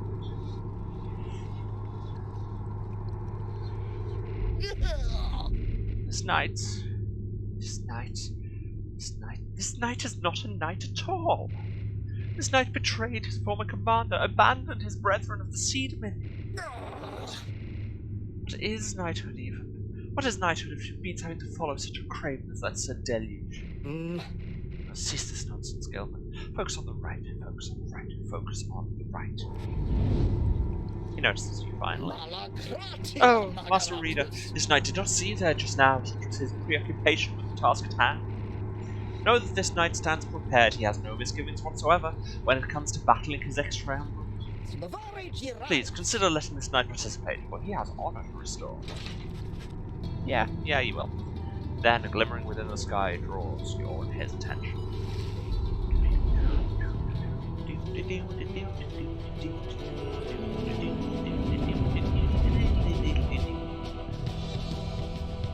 Firehearts have a really good theme too.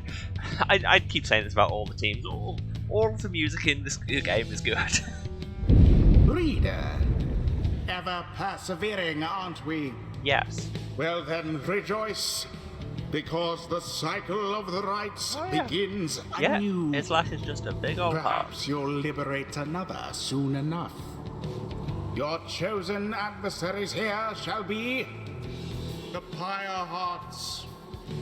Reduce their flame to ash, just as you did when last you met. I like they add that reference in there as well. Who exactly shall oppose them?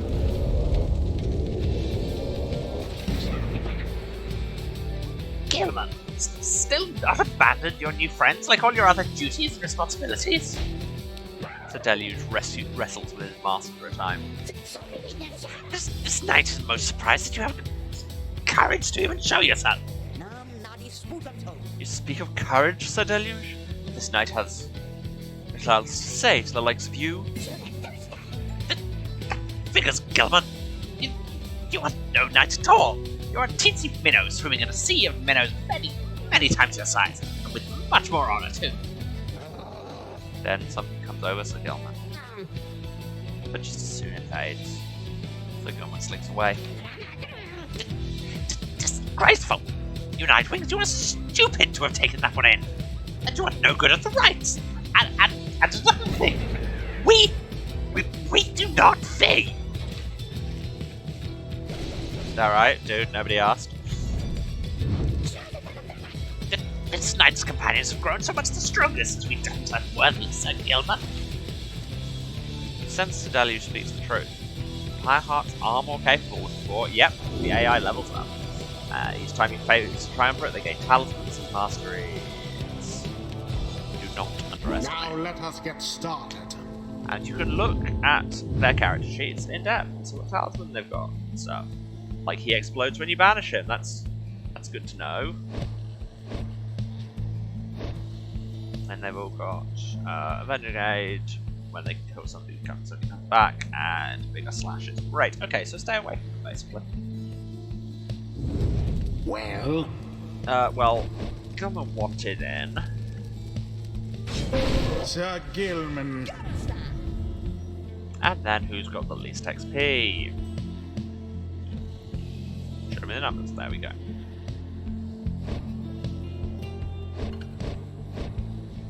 That would be Rookie and Panther. Rookie. Tamatha. Exilius. Very well.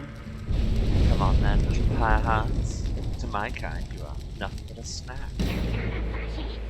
Come then, Nightwings! Show this knight how you defend the honor of that miserable minnow whom you harbor! On guard!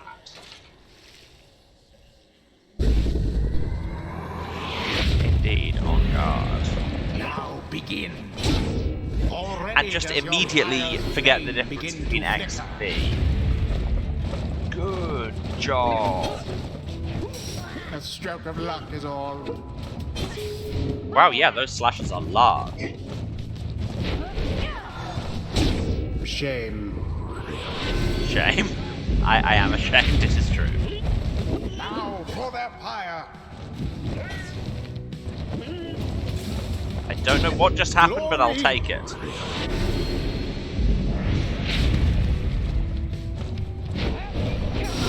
Au revoir, Get now, wrecked. Sir Deluge. Ah. But instead it was I who got wrecked. No, you don't. Denied.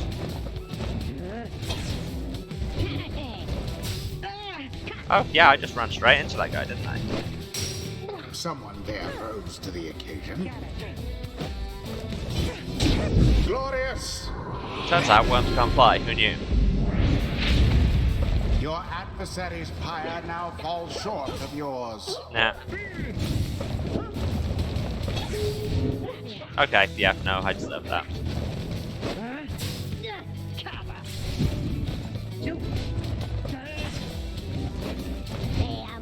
Nah, Almost had that. pity what transpired there.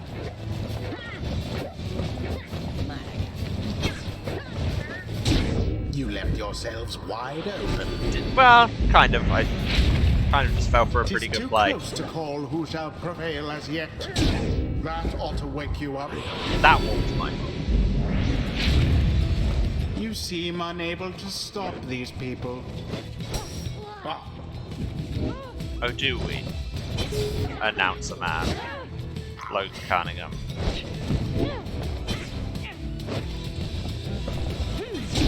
absolution! And now the most glorious defeat is imminent. This knight can feel it in his bone.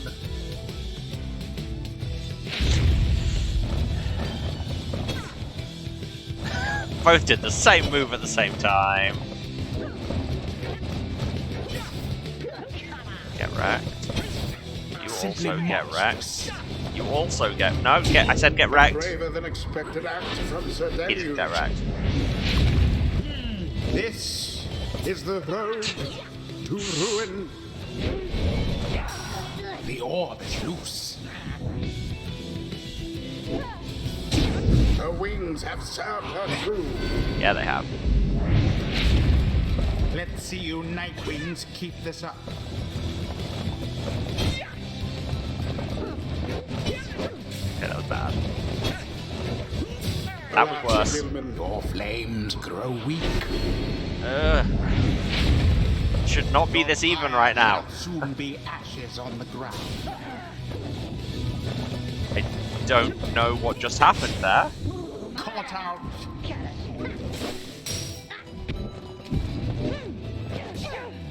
Oh, Seriously, something happened there again, and I don't know what it was. yes. Come on, one more. Now go on, just once more.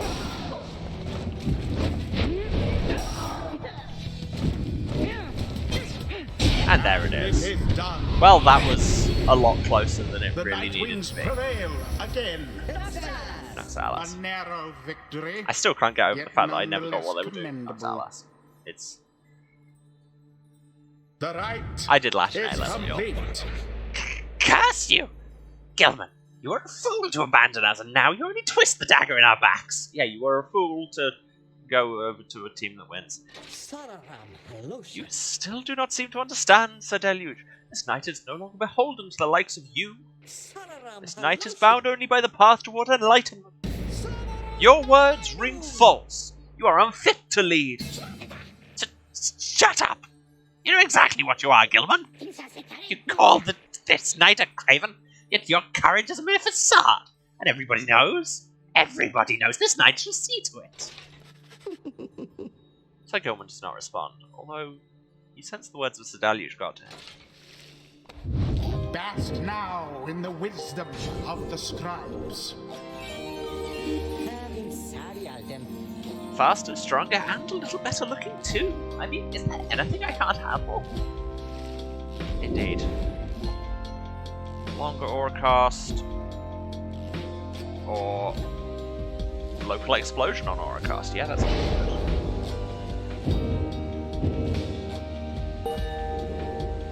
Ah, doesn't quite get it. Also doesn't quite get it. Until the stars align.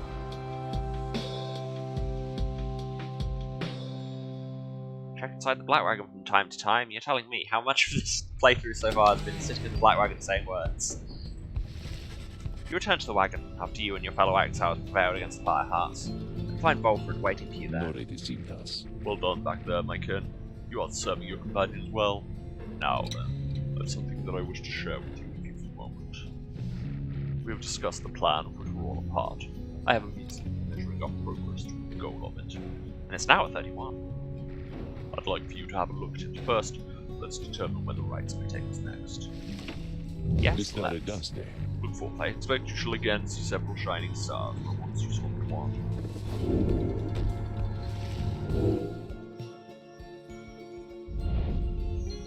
Now have home, or somewhere,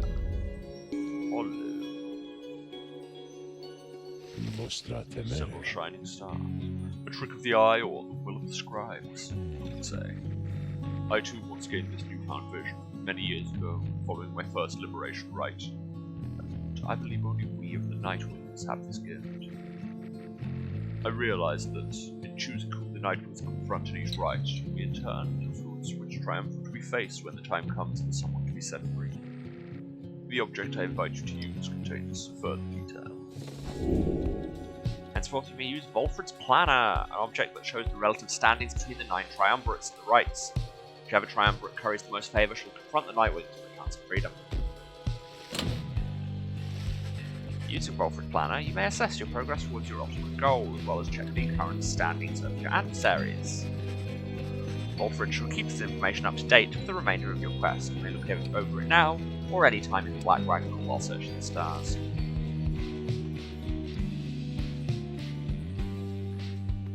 So yes, this is the plan. There's a lot of stuff here. You've got on the left, you have how long until the next liberation rite? We don't know.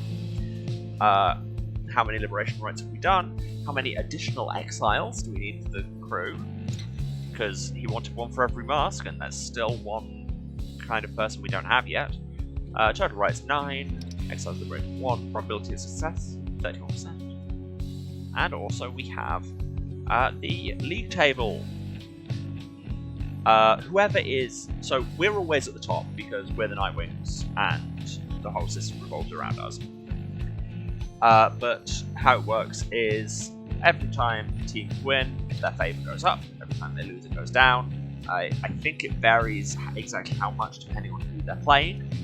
And then whoever's got the most favour at the end of... I was about to say end of the season. Basically, yeah, will face us in the Liberation Rite. And then, once somebody loses a liberation rite, actually, I don't even know if it is lose, it might just be plays at one at all. They drop all the way to 1 favour, which is why the Templars are down at the bottom there. And the Pyre Hearts are above, despite posting 0 and 9. Oh god, can you imagine if our first loss had been to them, who have never won a game? So yes, there's a lot of information here to think about. And Influence which ones you want to face in the other right, because if people lose against you, they'll be going down the table. If they win, they'll be going up the table. So, we can go to the Valley of Jonware and face the Distance. Go to the Cairn of Hau and face the Essence. Or we can go to Glade Lou and face the Fate. I think the Essence are currently top of the table. Let's shake things up a bit and see if we can push them down.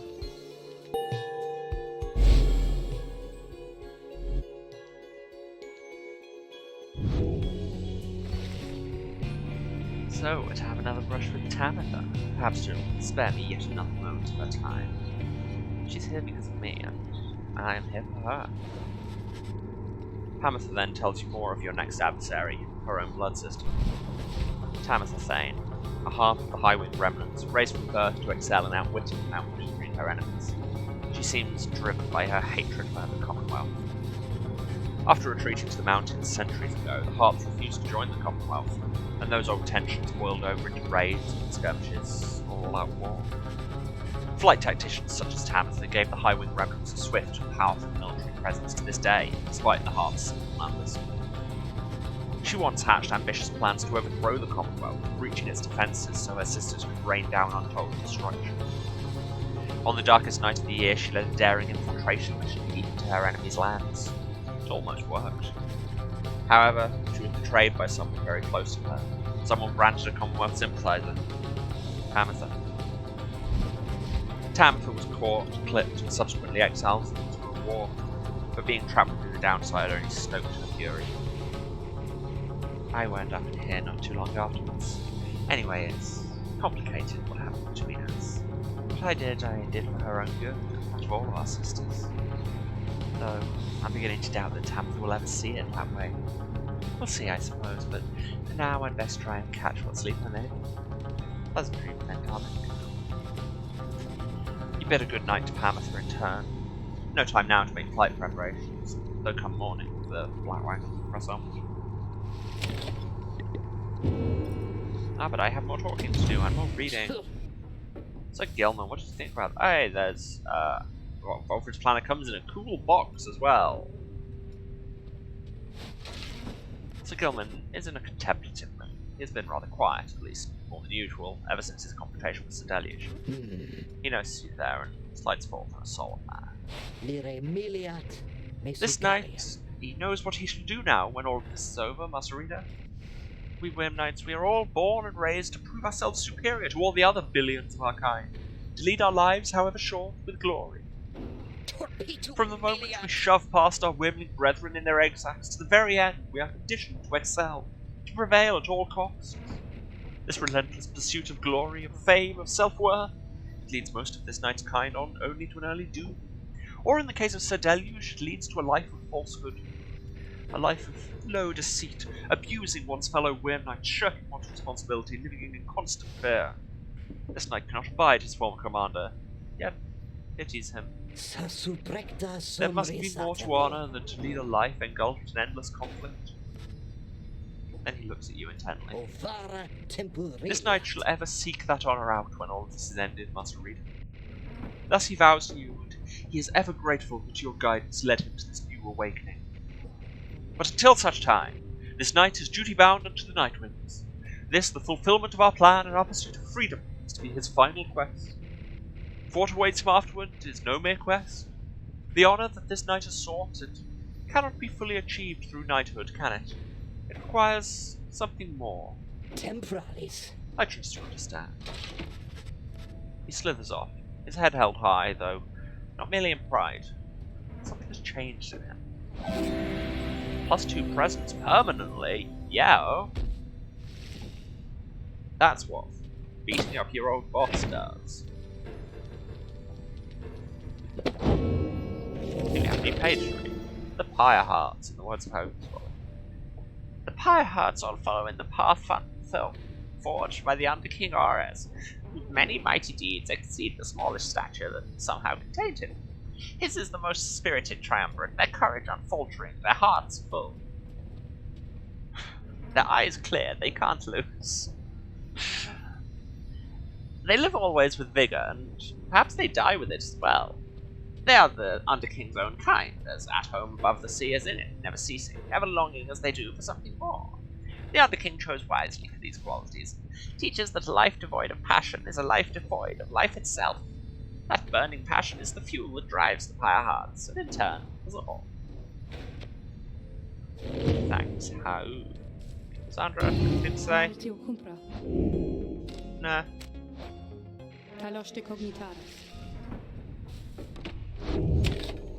Let's keep moving then.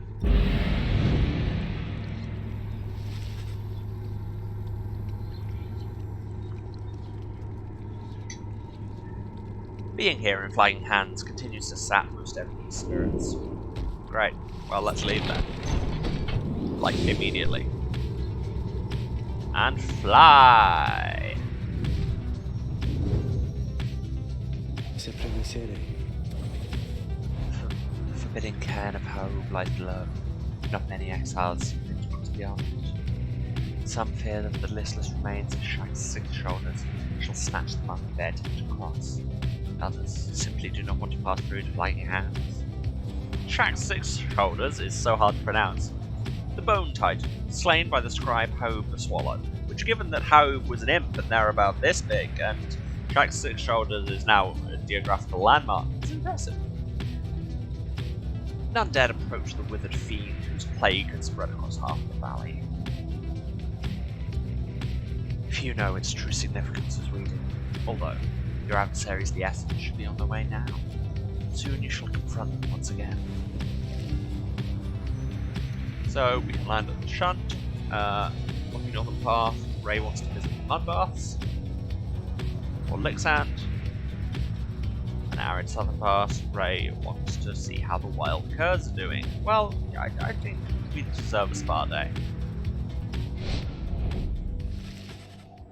You touch down in the heart of Drumware Valley, where you first faced fate in the distance.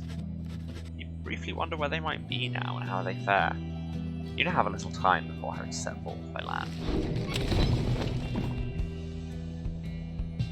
We had a new page to read about this area. No, that button isn't A, that button is A. Oh, I don't know where any buttons are anymore. Drumware Valley, in the words of Monk Relief. The downside prairie first appears serene. It is not. The soil there accommodates only the region's brutish native vines and overbrush.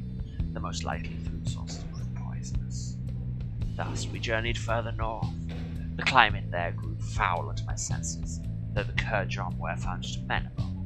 This sprawling valley, pocked with long evaporated lakes, gives evidence of the monstrosities of the road to this land. We found the region's western edge to be more pleasant on the whole. Therein we found sources of fresh water, whereas over to the east we found the edge of the land's most hideous decay. I am live, right? Please God say I'm live. I've just noticed my Twitch dashboard still has me on break.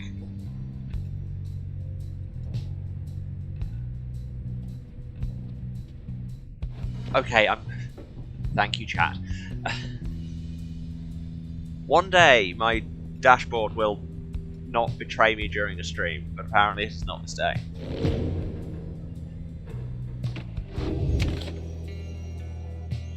Despite my desire not to be perceived, have you met me? If I didn't want to be perceived, I wouldn't do 90% of the things I do.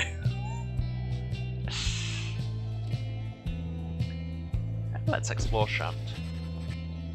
No one seems very much inclined to explore the blistering environs here, except for Ray, who's much more upbeat even than usual. A sacred bath in mud cleanses the mind, and at least I think it does. But come look, come look. She draws you by the hand toward one of the muddy pits, jumps right in, laughing. At first you're put off, and yet her joy is infectious. Soon you're in better spirits, as is she. You return together to the wagon, where you find yourself with time and motivation to pursue your vocations. Yay, she got some hope. And there's somebody to chat to. It's Ray! Will it be less sad than it was last time? Because it was really goddamn sad.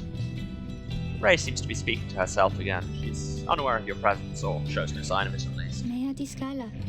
Mercy, freedom, they're intertwined. Mercy Schlengender union among all our different kind. Mercy Schlengender union among all our different kind. She is reciting passages from the Book of Rites, though, to your knowledge, she cannot read. Loreomatas. Freedom to the worthy. The downside cannot let us all go free. Thus, freedom to the worthy. Is that not so, O Saint Trieste? Is that not the conclusion which you formed with your 7 most trusted friends? She pauses for a while, as though listening, and nods her head from time to time. Yes, I see, I see. I see. Well, I am ever grateful to you, Saint Trieste, for your guidance and your presence. And I wish all of your friends safe passage there among the stars. It must be so very beautiful out there. With your wings, you can fly freely, can't you, Saint? You can visit me at any time. Come and go as you please. Stars, all the way here. Domi masarunto koloshe. You do not need a pair of wings in order to be free. I know. I know. And yet, sometimes I wish I was like you, or Miss Panther. But I know I am the way I am, because I'm meant to be this way. And I know that you are always watching. So, thank you, St. Trieste. Thank you, and your friends. She wanders out into the afternoon, leaving you there to consider her words. In the Commonwealth, her unwavering faith in the 8 scribes was seen as a delusion. Such prayer or communion was forbidden. And yet, all the rites and everything are meant to be kind of in the name of the scribes. You get all that from the announcer all the time. Be religious, just don't be religious. The scribes were mythical figures, but even they worshipped the stars. It was the stars that lighted the way for the founders of the Commonwealth. Or so its leaders taught. Yeah. Anyway, let's read this book.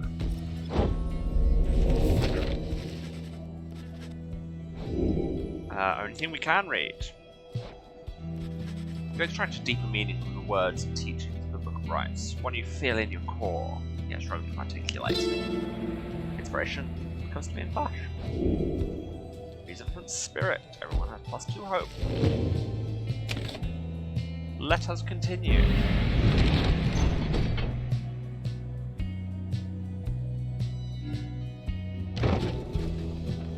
To the can.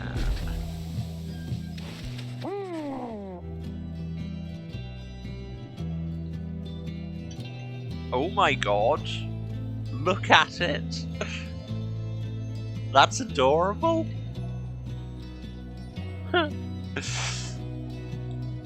Here in the desolate sprawl of Jomware Valley, you encounter a messenger who comes to deliver news and rumours from the other side.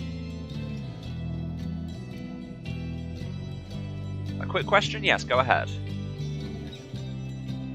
I am all ears. See, I've got more of them and everything. On a scale of 1 to 10, how much fanfic do we think made it to this future?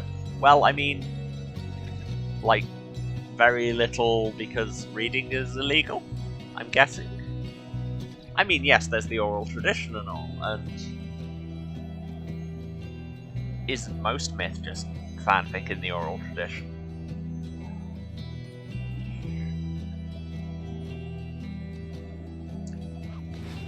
The news this time pertains to Hedwyn, new liberated at the fall of Solium. You learn Hedwyn returned safely to the Commonwealth, where he was clothed and welcomed. His past transgressions all forgiven.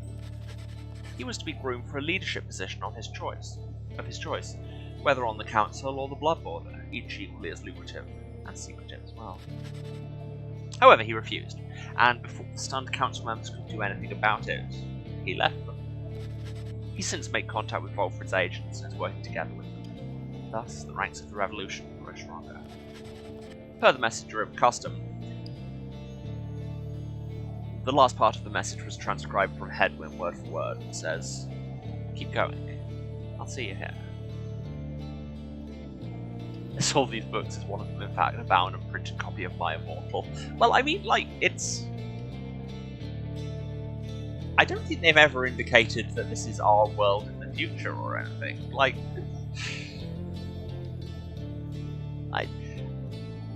in a kind of grander Library of Babel sense, I think they might independently somehow produce my immortal. But it doesn't seem particularly likely. You thank the messenger for relaying this information. Soon your companions are all abuzz about it. A glorious example Hedwyn sets for all of us. Wonder if he'll ever find the one he fell for. He did it. Tizo was happy to hear Hedwyn as well, back in the compound. Yeah, that's how it's done, Hedwyn. Right behind you, chum. I always thought Hedwyn was looking for someone out there, back home. Do you think he found her? The news of Hedwyn's liberation fills you and your fellow exiles. You found it all. Yet more hope. So many hope buffs up in here. Got some new pages, but also I want to talk to Ron. Oh, it's you guys. Good, because I was just thinking I could use a customer like real bad today, or just in general, you know? Yes, Ron, we know it.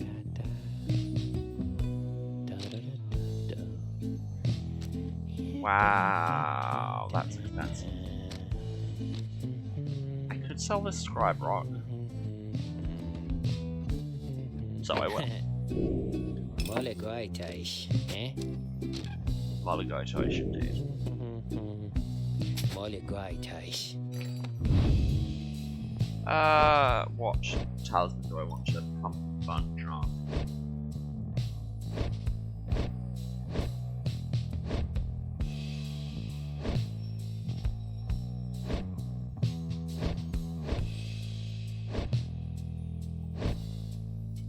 Let's just pump the tail and the crest, because, like, it's only an extra 1 quick. Yeah, sure, why not? I suppose so quick, this is only 12 to begin with, so an extra 1 is still a solid boost. Glad you're doing business, you guys, so,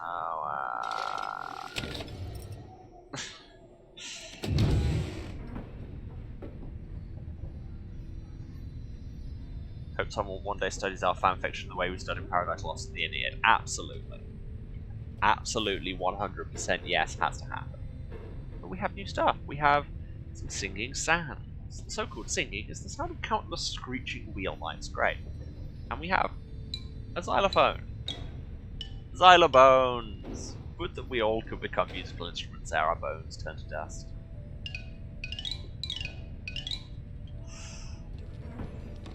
We just pick up so much random crap that isn't the A button.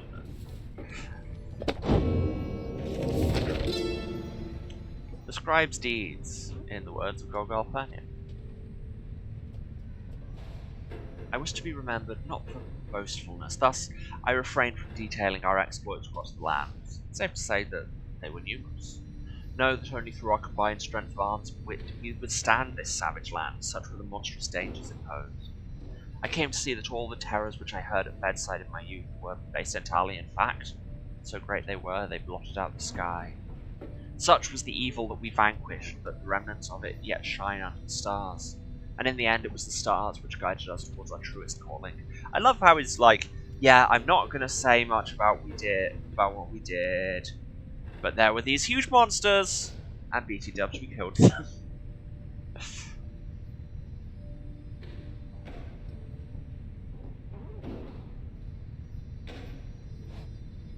Emily, have I lost you entirely to just a lit crit on my immortal?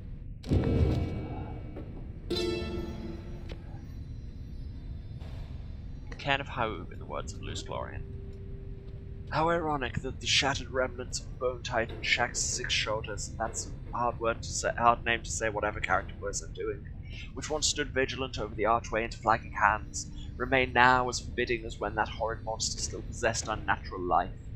After little Haub dispatched the Bone Titan in a feat of ingenuity, which we will not describe, Shax's pieces fell onto the valley floor, forming a set of standing stones which Haub marked.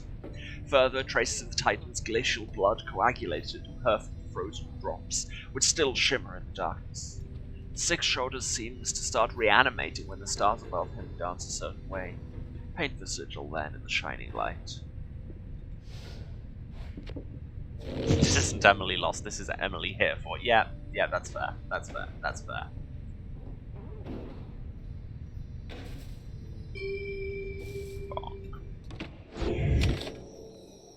Anyway, should we do it right? The afternoon is just beginning to give way to nightfall as you and your companions finish making preparations for the coming rite. For all the ceremony, you realise Pamitha is nowhere to be found. The last anybody saw of her was shortly after the Black Wagon came to rest here at the Cairn of Home. She returns just as you are beginning to plan a search for her. Sorry to have worried you there, Rita darling. Just getting a little antsy is all. Had to go and spread my wings a bit, shake away the nerves. She's holding something back. You get in my head, I'm telling you the truth, damn it. Rita, get out. Get out! Anyhow, the show is about to start. I should be in the field with the others. As Pamela departs, she is right. The stars above begin to shine. You know she's about to face her sister Tamitha once again. You accept that it's a very private matter between you. Are Tamitha and Pamela parent trapping us? I mean, I don't fully remember this game, so I can't say for certain.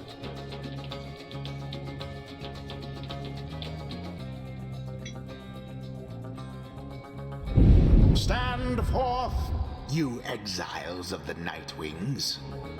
You are returned once more unto the cairn of Haub. The triumvirate you stand against shall be The essence. Extinguish now their pyre, and glory shall be yours. Yeah, this is the one with the pink one. Now, pink one, prepare yourselves. The winged exiles of the Essence take position opposite your own companions. Their leader soon asserts himself. Pamitha, come forth, no trickery this time. She appears as asked, though remains silent as her blood sister studies her for a time. Tamitha then reaches for a mask. You look weary to me, sister. Too little sleep, I guess. I do get rather anxious sometimes on the night before one of these things. It can be a lot of pressure. Understandable.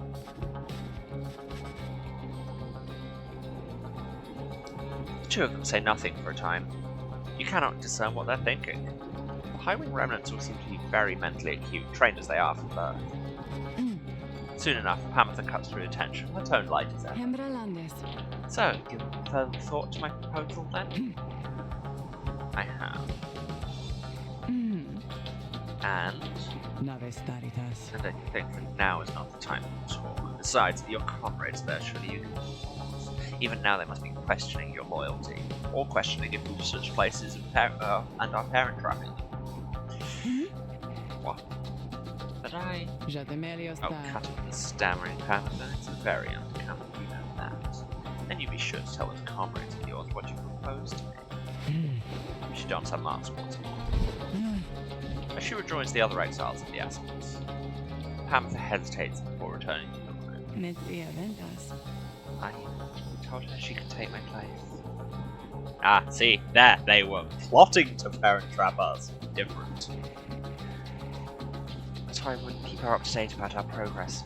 She could take my place if ever it was time for me to go. But you don't have to worry. For one thing, you refused. For another... Well, I better tell you later. Now, you can count it.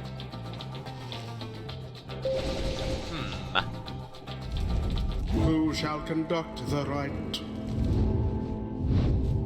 So, Tamitha has Matt Cole, who's fast on carrying the orb, same, and they've all got swift flight. Which just means they fly swiftly.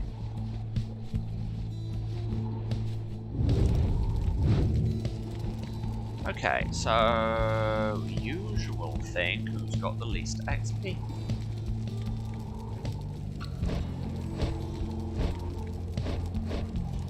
That would be the last three. Sir Gilman. Tizo. Hanatha. Exilius. It is done. Still put your faith in me then, pretty darling. Knowing you could slip free of your influence if ever I so chose. Then, I shall have to do my part as well. Face of the wastrels of the Commonwealth. The pain and loss of your defeat this night shall reverberate not only in your hollow hearts, but in the homeland that abandoned you. Are you quite sure it has to be this way, then, sister? There is no compromise here, Panther, not for traitors to my country or my blood. I understand. Then, so be it. So indeed be it. Begin. Banished in an instant. Get slapped. In honor of the scribes.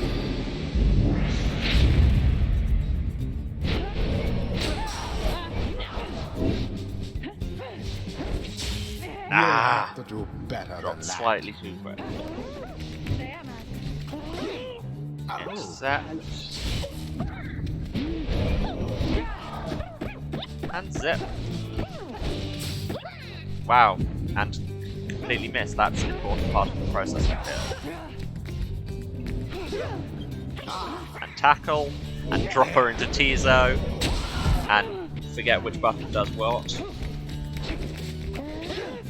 Who?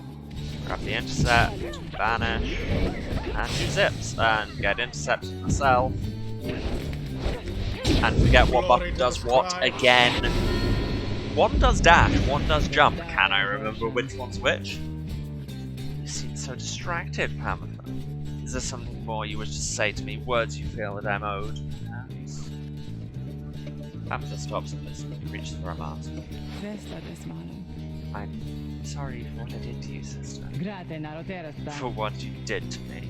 Your apology rings as hollow as your plumage. You might rehearse it further upon every last fibre of the highwing remnants. Now, no more talk. How about you? Such hatred spewing constantly from Tamatha. Yet here in exile, she is not. Empire weakens.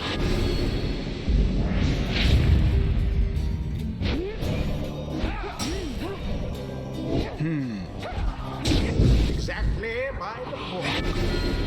Okay, that's more like it. The Nightwings now are closer to achieving victory. Sir Gilman plunges into the fire.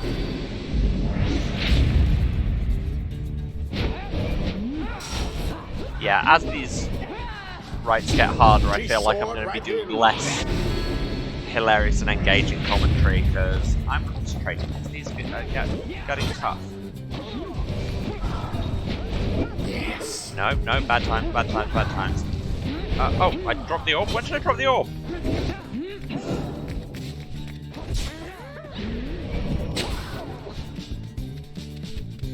And zips. No, don't just zip into the wall. Tis what the scribes ordain. Okay, well that was just a massive cluster. Timed that poorly. Instead of doing a slash, I just jumped straight into her aura. No sign of the essence for the time. Their flame has died a little.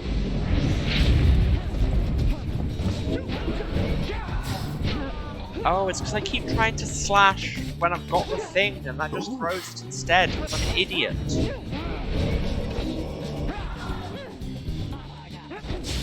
No, you don't. Tough luck, Nightwings. Well, I got played.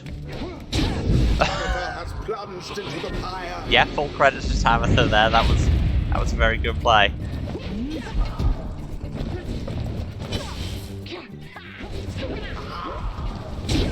With grace. Was it?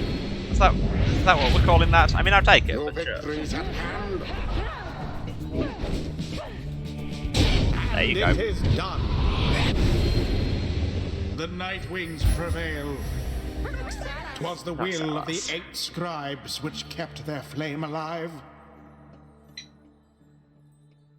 Thus end this night's proceedings. You win, blood sister. You win. I don't suppose that means you'll reconsider. You know that I cannot. You were always obstinate, but in that regard and all others which count for anything, you are inferior to me. Remember that. What you offered is meaningless to me. I shall free myself without your help or that of anyone. Now then, farewell. Wait. What of your comrades, the Essence? You must need them, at least. Mincing my words as ever, Pamitha. Know that I do love you, in a way. Is that what you wish to hear? But my purpose is plain, and you stand in its way. You are a fool to think my freedom is my goal. My freedom is a means toward an end, the likes of which you would never abide. Do you think that you could sway me from my purpose, Pamitha? Pamitha remained silent for some time. No. I think that you will struggle to destroy the Commonwealth, no matter what it takes. No matter if in doing so you were destroyed instead. Just so. So, then you understand me after all. Pamitha does not turn to watch her blood sister depart. There is much to learn from this experience.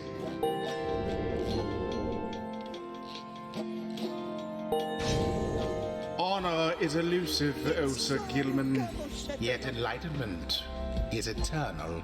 So grateful is this knight for such a glorious occasion that he has given strong consideration to performing here and now the forbidden dance of the Sea Dominion.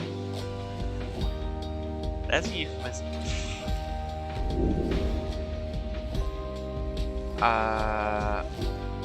Bigger slash, bigger slash, bigger slash. Do it. If only wings could speed us on toward greater understanding. All in all, having to unlearn everything I've learned is going somewhat faster than expected.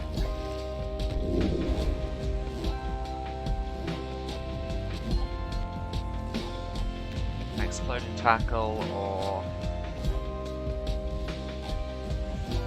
yeah, let's go with that.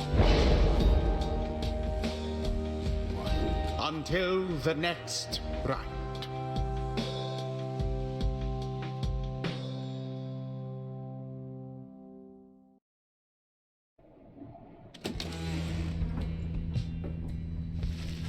After overcoming the Essence in a pitched battle, time has come for you to search the stars again and determine where next they shall take you. The stars yet shine for you, revealing various parts of all.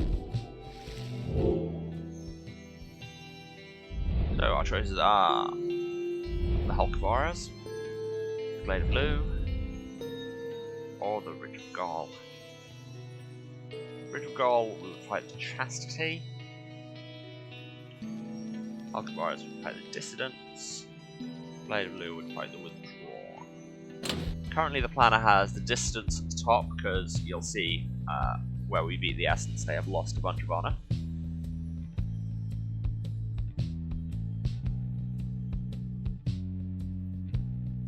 So let's play the Dissidents, just because again, they're at the top of the table, why not?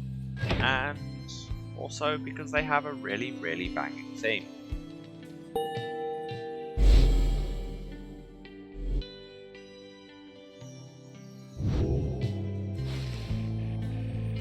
We're gonna be butting heads against no Barker, are we, champ? Barker again, are we, champ? Guess it helps to know ahead of time so I can brush up on my groveling. He then shares with you what he knows of your next opponent.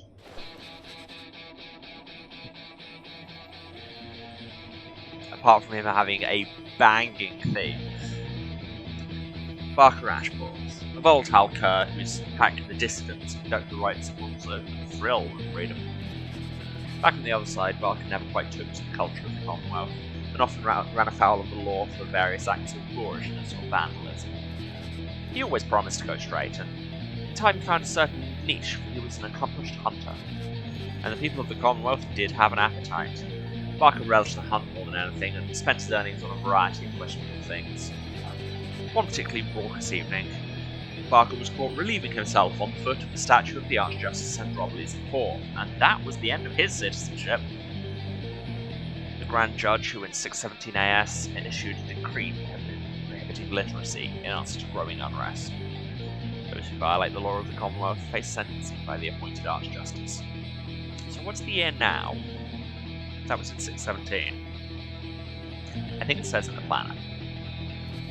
In the downside, it seems he caught the notice of the dissidents, who in turn must have observed his speed, ferocity, and fearlessness. He's now the best of them. Barker's reputation grew among the exiled curs of the Jumware Valley region, where he is feared and unafraid of taking things at once. Not long after they flushed me down, I was just trying to make ends meet, and made a deal with him. In hindsight, let's just say it was a bad idea. He could make my life go real sour for once. Anyways, I better go pass out. We got a long few days ahead. You wish Ruki a restful evening in turn. It's too late to take flight, though. Tomorrow you can pass on. But there's pages and talking and doing the thing, and forgetting the A button. And I'll just check the planner. No, that's not the A button. It is 8:37 AS, okay. So yeah, it's been 200 years since they outlawed literacy. We're up to 34%.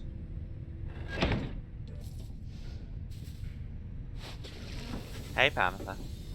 Despite Panther's mental conditioning, you can tell something's troubling her.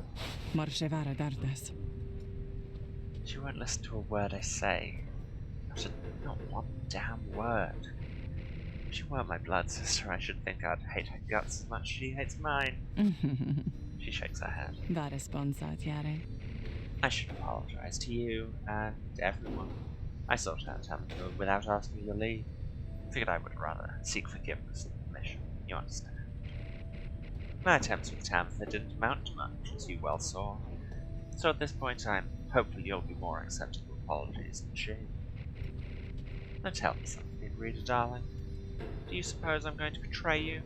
You may know better than I do at this point. No, I think you're good. You've done the proud. You expressed to Panther that you do not view her efforts to make peace with Tamtha as being contradictory to the group's larger goals. You understand why she did what she did. She says nothing for a while. That's kind of you to say, darling. May the others see it with such generosity. If they don't, you need but tell me to depart. I'll be on my way. However, I have a promise that I wish to make to you. You let me stay, and I'll see this through. With all of you. No matter where we all end up. I'll be on the roof for a bit, I think. You take care too, darling. Despite Panther's disappointment with the outcome of her confrontation with her blood sister, you sense she is less troubled now after your brief conversation. Meanwhile, in the book, the Essence, in the words of Hope, Swallow. The winged members of the Essence, each chosen by the matriarch Triestinus, are living exemplars of liberty and piety. Would that my wings could be thus. Of course. So, once, you of course must know, we all had wings. It's said that the people of the Empire relinquished theirs, drawn in by earthly matters as they were, but the harps, such as Trieste, held tight the liberty that plumage could afford. These divergent paths did cause a share of differences between the winged and the wingless over time, but here in this land our purposes are shared, our goals united. That, then, is the Essence. That is who they are, and what, and why. Well, Hope, that was cryptic and elusive. Thanks. Should we continue our journey? I think we should. Take to the skies. Going this way, boosting. Drift turn. Oh, I can't drift turn. Hi, Manly. Are you going this way too? How awkward.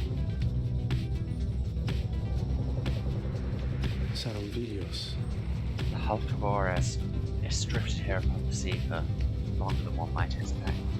Perhaps you've already read of the Doomship's demise in the embracing of the Paladin Flernez. Have we talked about him? Yes. Some say it was the sea itself which preserves the ship's remains. hidden properties within the water, sea creatures binding together through planks of wood. Those such as yourselves in the distance know another truth, I gather. The stars wouldn't line over the wreckage if it did not have greater significance than first appearance. May you have good fortune there during the coming rites. I plan to. And we can land at Fathomless Trench. Judariel thinks this will leave me with time for my vocations. Under King Pass, where the 8 scribes shall bless us. Or the Ragged Rock Tizo wants to. Well, who am I to resist him? You touch down at the Sea of Solus, where you first encountered Sir Gilman and the Pyre. You soon shall carry on by sea, though. For now, you have some time to spare. Stuff to do, stuff to do. Bit in the book. No, that's not the A button. Oh my god. Sea of Solus, in the words of Morton Lee. Beyond a shallow, sickly gulf, our voyage grew increasingly forbidding and much harder to explain. How could a sea exist here at the bottom of the world? We could not deduce whence sprang the carcasses of ancient sailing ships we found throughout the Sea of Solus, though the warnings that they signified were duly noted. It was here we first met Horus, the Under King, who brazenly assaulted our small skiff, for we had trespassed in his waters. But then the Under King relented, for he witnessed Surly Myrrh in all his doom and glory. Soon he would side with us. Then with the Under King we sailed forth into a tempest beyond reason and measure. Yeah, we did that. Hi, Sandra. Ah, you want to chat as well? Winner. You know, my lovely reader, I must admit that I did not expect your little followers to be quite so receptive to instruction as thus far they've been. I don't know whether they were all to you, or have somewhat more to them than I was first inclined to think. In any case, however, I am pleased that they are not entirely disgraceful. I like to keep my expectations well in check, seeing as though I've been thus expelled until the end of time. So it's pleasant when those expectations are exceeded every now and then.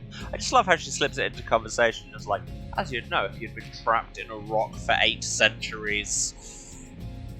Like, yeah, we know. Although I cannot quite recall when last that was. But the best part of all of this, these brief times in which you visit me in my domain. I know you cannot for long this damn crystal in which I am enthralled shall see to that. Though as you have perhaps surmised, whenever it decides that one of your little friends is worthwhile enough, why I can offer them a trial, and likewise, I can offer you a chat. Sometimes I think, as you achieve those trials of mine, perhaps it does something to trim the length of my eternal banishment. Eternity being what it is, however, perhaps not. Still, if the trophies of those blasted scribes are worth something to you, then all you need is but to brave my trials and they can be yours. Perhaps there's good enough for me as well. Then something changes in her. She changes the subject. I've likely said too much. I'm not to influence you in your use of the Beyond Crystal.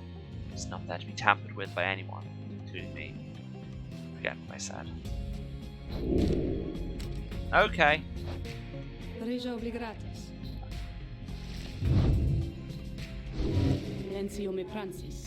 That's not the A button.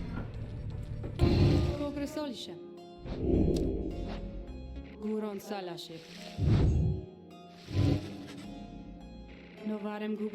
think that dimwit of a whim has any charm? Perhaps you are correct, though I'm a little stuck in it myself. No, let us bring him forth. Soon Sir Gilman appears in heed of the summons. Master Reader, is this knight perchance in trouble or something? Let's go with no. Kind of, but no.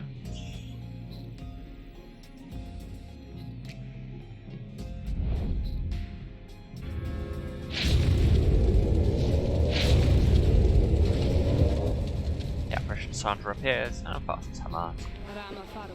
Listen well, Wyrm, you answer to me here. As you will, Your Highness. Your Highness. I like the sound of that, though flattery shall get you nowhere here. Well, these are vibes. Demonstrate your competence to me then, where you'll have to do it mostly on your own, though, under the guidance of your lovely reader. I trust you are prepared. Of course, Your Highness. This knight accepts this challenge.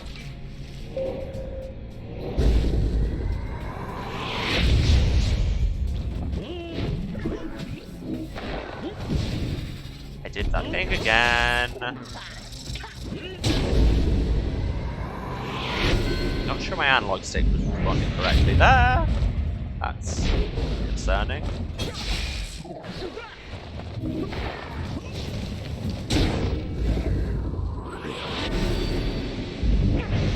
Having greater cleave is very much an advantage in this.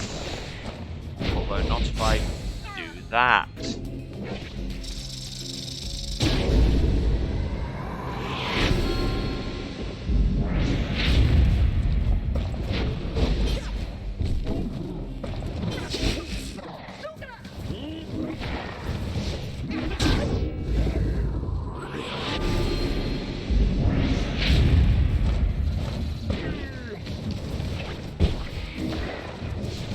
Okay, that was a really stupid run to nothing, and yet I seem to be alive. Ah! Misaimed that jump. I didn't really have an exit strategy at that point, I'll be real. Out it. Kirby.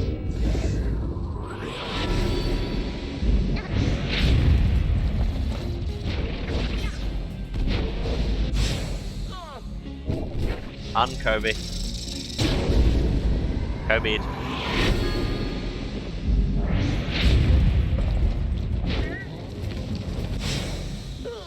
Why didn't I jump? If I'd jumped there, I would have just won.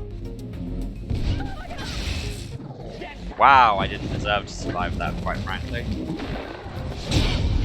Missed the first time, but I got there in the end. Noxalas.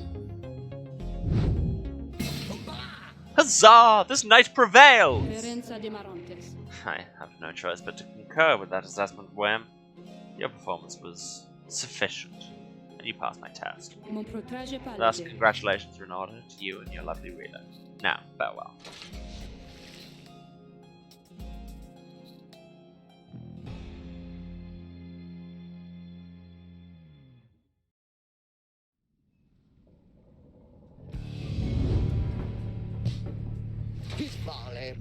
Master Reader, this knight is humbled after having passed that sorcerer's test. What? By the scales of the Underking Auras! What is that you have? It is one of the scales of the Underking Auras. Funny you should say.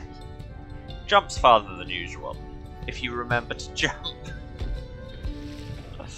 Ah, but sure. You earned it. Apparently you can have the Ashen Cobra. It's just nice to have.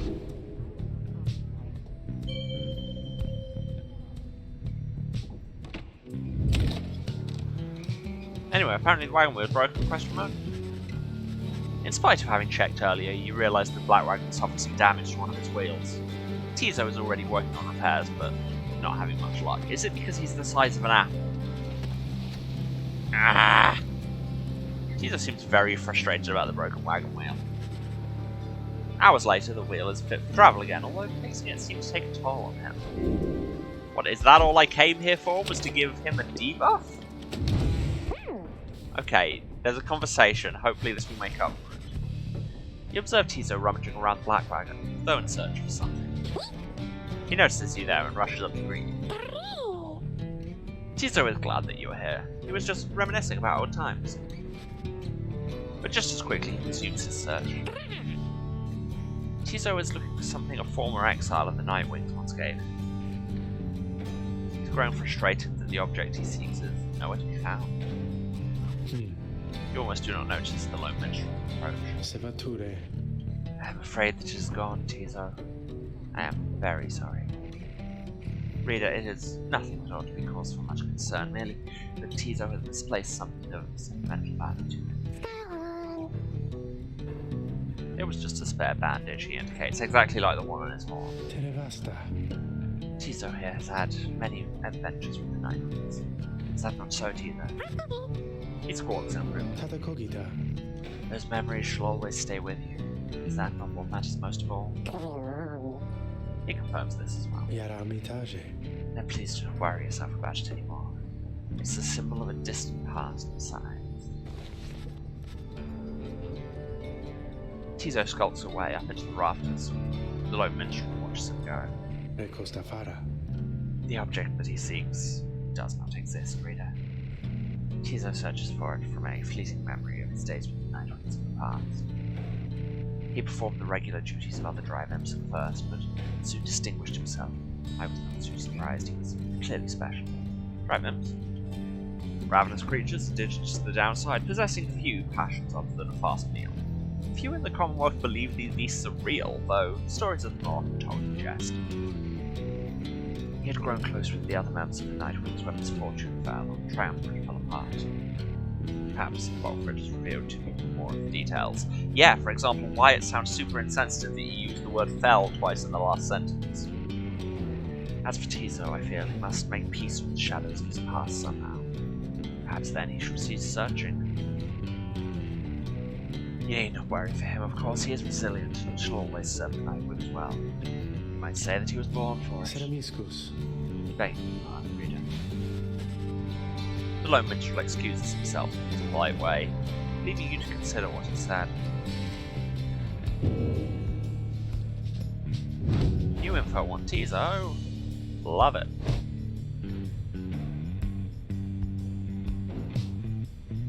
There are a lot of imps in the downside, but few, if any, are like this one.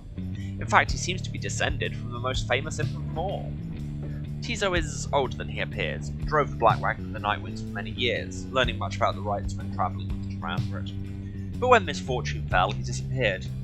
He re-emerged years later, having become an integral part of Bolfred's plan, and to serve as a liaison between Bolfred and a certain band of exiles whom he entrusted. That's not how you use the word entrust. Anyway. So his star sign is Torvand. He was born on the 13th 5th moon, suggesting he's steady and collected. Oh hey, same. Assuming the calendar works the same as it does in real life, and I have nearly the same birthday as Tizo. I'll take it. His crime? No, he was born in the downside and has not yet been able to break Commonwealth law. His motive? Well, no. And though guiltless, he indicates he would commit the foulest crimes against Commonwealth cuisine. And length of exile, Tizo was born in the downside, though perhaps longs to live someplace else. Or perhaps not. Did you ask? Let's continue.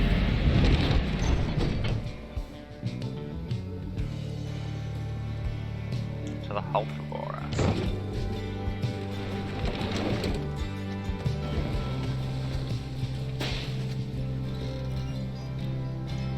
En route to the Hultiboras, the wagon comes to a sudden halt. That does it. I'm leaving. The course of Jadariel's outburst soon becomes apparent. Well, Regent darling, at least some of us know how to take a joke, wouldn't you say? Look, she was reminiscing once again about her soldier days, and I just happened to point out that I may have suggested the Pyre spiral sanctum happened on her former unit watch. I mean, didn't it? Not that she would have made much of a difference had she been there herself. She was thank the saint that she was spared by her exile here. I thought she held no love for your Commonwealth. She'll never understand what it is your people ever saw in that dreadful place, but I guess I hit a sore spot. I should probably apologize. She swoops off. There's no sign of either one of them. You organize a small search, improves and fruits. But then, Jariel returns alone, as if nothing happened. She's back to her calm self. Let us continue. I regret the interruption. Pamela soon comes back as well. Oh, don't you worry, darling. I've definitely patched things up between us. Honest. At least, I think perhaps I didn't make things worse. She returns to her business in the wagon. You may be ready to resume your travels, but make a note to follow up with.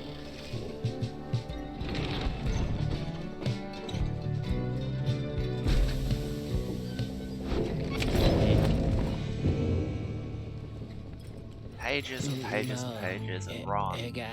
Oh, hey guys, look, I got something here which I think maybe you would like. He shows you several bottles of multicolored liquids of some sort. Sun serum, star serum, moon serum. And yes, these are one-use ones to give you possible hope in the next ride, possible quickness, or possible presence. I will probably never ever use them. Yeah, they taste pretty good, I guess. And besides, they can give you just a little lift you need. I know what I mean. You get thirsty for them, don't even worry. I can get more soon. I do not want to buy your drugs. Just not a lot of customers today. I mean, you have set up shop basically on a shipwreck in the middle of the sea. Just a little bit of brand counselling there. Oh, hey, Pam. You find Pamela in the midst of a heated conversation. All I'm saying is we're limiting not only our own chances individually, but all your friends' chances as well. Dariel seems to be considering whatever it is that Pam proposed.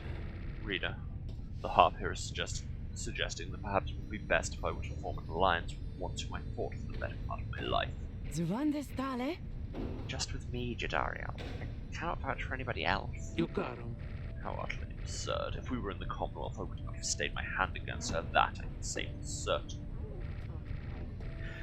However, as Hedwin would say, what happened back there, perhaps none of that matters anymore. What matters more is what we do from here. That is to say, I am willing to give it a shot. You mean you would be willing to conduct the rites with me? Yes. Excellent. I knew that you'd come around. I thought she'd never come around, but I had to give her the benefit of the doubt here. I'm grateful for your open-mindedness. No need to let old enmity between our ancestors ruin things between us, or the other Star Little Party for that matter. After all, do not push it with me hard. We shall see if the reader here is thus inclined to pair us in the coming place. I'm willing to defer to them. Anyway, you see, I think I managed to make amends there. Doubtless we'll get on swimmingly in no time. Yay! I forgot that was a thing, because I've never tried. Book of Rights, and this time I pressed A. The Freedom Pact, in the words of Golgolothania. We rid the land of an impending doom, but faced another of its kind, for we knew that we were trapped. Yet for every danger which we faced, for every failed ambush by Arch, we met with gentle souls and kindred spirits in the downside, who deserved more than to fade from the memory of this land. It was then the stars themselves showed us the way, delineating a great voyage across the sea. Near broken we became, but then at last a moonlit vision, that of the rights. Thus shall they say of us, the 8 scribes gave their freedom, so that we may yet have ours. And also we have something about the Hulk of Ores, in the words of Luce Glorian. The Tazraban was the first of many river ships to vanish in the downside. Although presumptions of its loss were not inaccurate, the doomed ship and her valiant crew had charted half the Sea of Solace at the end of their brave voyage. The sea titan unfathomed Plurnes was no thought of vessels sullying her sea, and split the doomed ship with a single swipe. The ship's own shattered prow would later end the Sea Titan's cruel reign, as the boastful Underking loves to recount. The stars themselves must have been moved by this. That point within the sea, now sacred, has the stars dancing in homage every now and again.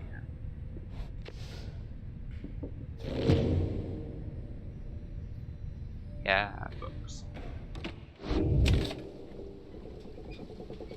And next thing is to commence the rite, but it is 5 o'clock, and that means we are done for today. Time to do the wrap-up and see what I forget. Thank you very much everyone who's watched this. Thanks for everyone who stayed to the end. It means a lot to me. If you've been watching this, you know where to find me. But just in case, this is twitch.tv/Serasent, SERASENT. You'll see it on the title cards in a minute. I am streaming every Tuesday, Thursday, and Saturday at 2 PM British time. That is 9 AM Eastern, 6 Pacific. Other time zones are available. And we'll be going through to the end of Pyre. If you miss anything, VODs for the last couple of months are up on my Twitch. For everything else, you can go to my YouTube, also at Saracent, where I put everything going back to the start of the channel, and I promise more Paradise Killers videos will be up in the near future. I've been busy. Yes, if you are looking for me elsewhere on the internet, if you want any updates on the stream, or on whatever random crap I think is funny now, you can check out my Twitter, at Waruce, that's W-A-I-U-C-E. All the announcements of when I'm on stream will be on there as well. If you want, you can follow us on Twitter, follow us on Twitch to get notified of when things are. You can subscribe on the YouTube to see when new videos drop. Also, if you think this nonsense is particularly deserving of your money somehow, you can cheer and sub on Twitch. Very much don't need to, it's all chill here, just come and have a good time. There's another thing. Yes, if you want to see me in other projects, check out twitch.tv/TheBards Playhouse, that's TheBardsPlayhouse, on Saturday nights, 6:30 PM Eastern, that is 11:30 at night British time, because sleep, I mean. Where I am in a Vampire the Masquerade 5th edition Fall of London Chronicle. It's a lot of fun. And this week I will actually turn up, because last week I had to cancel everything. It was not a lot of fun. Anyway, enough about that. Yes, so come and watch me be a vampire and make bad decisions, and check out the rest of the channel while you're there. They do so much good work. And I think that's actually everything this time. So, I will say thank you all very much. I will say, yes, I am about to hydrate and stretch. I'm just doing the wrap-up. Thanks very much, chat. And, yeah, so I will see you all again.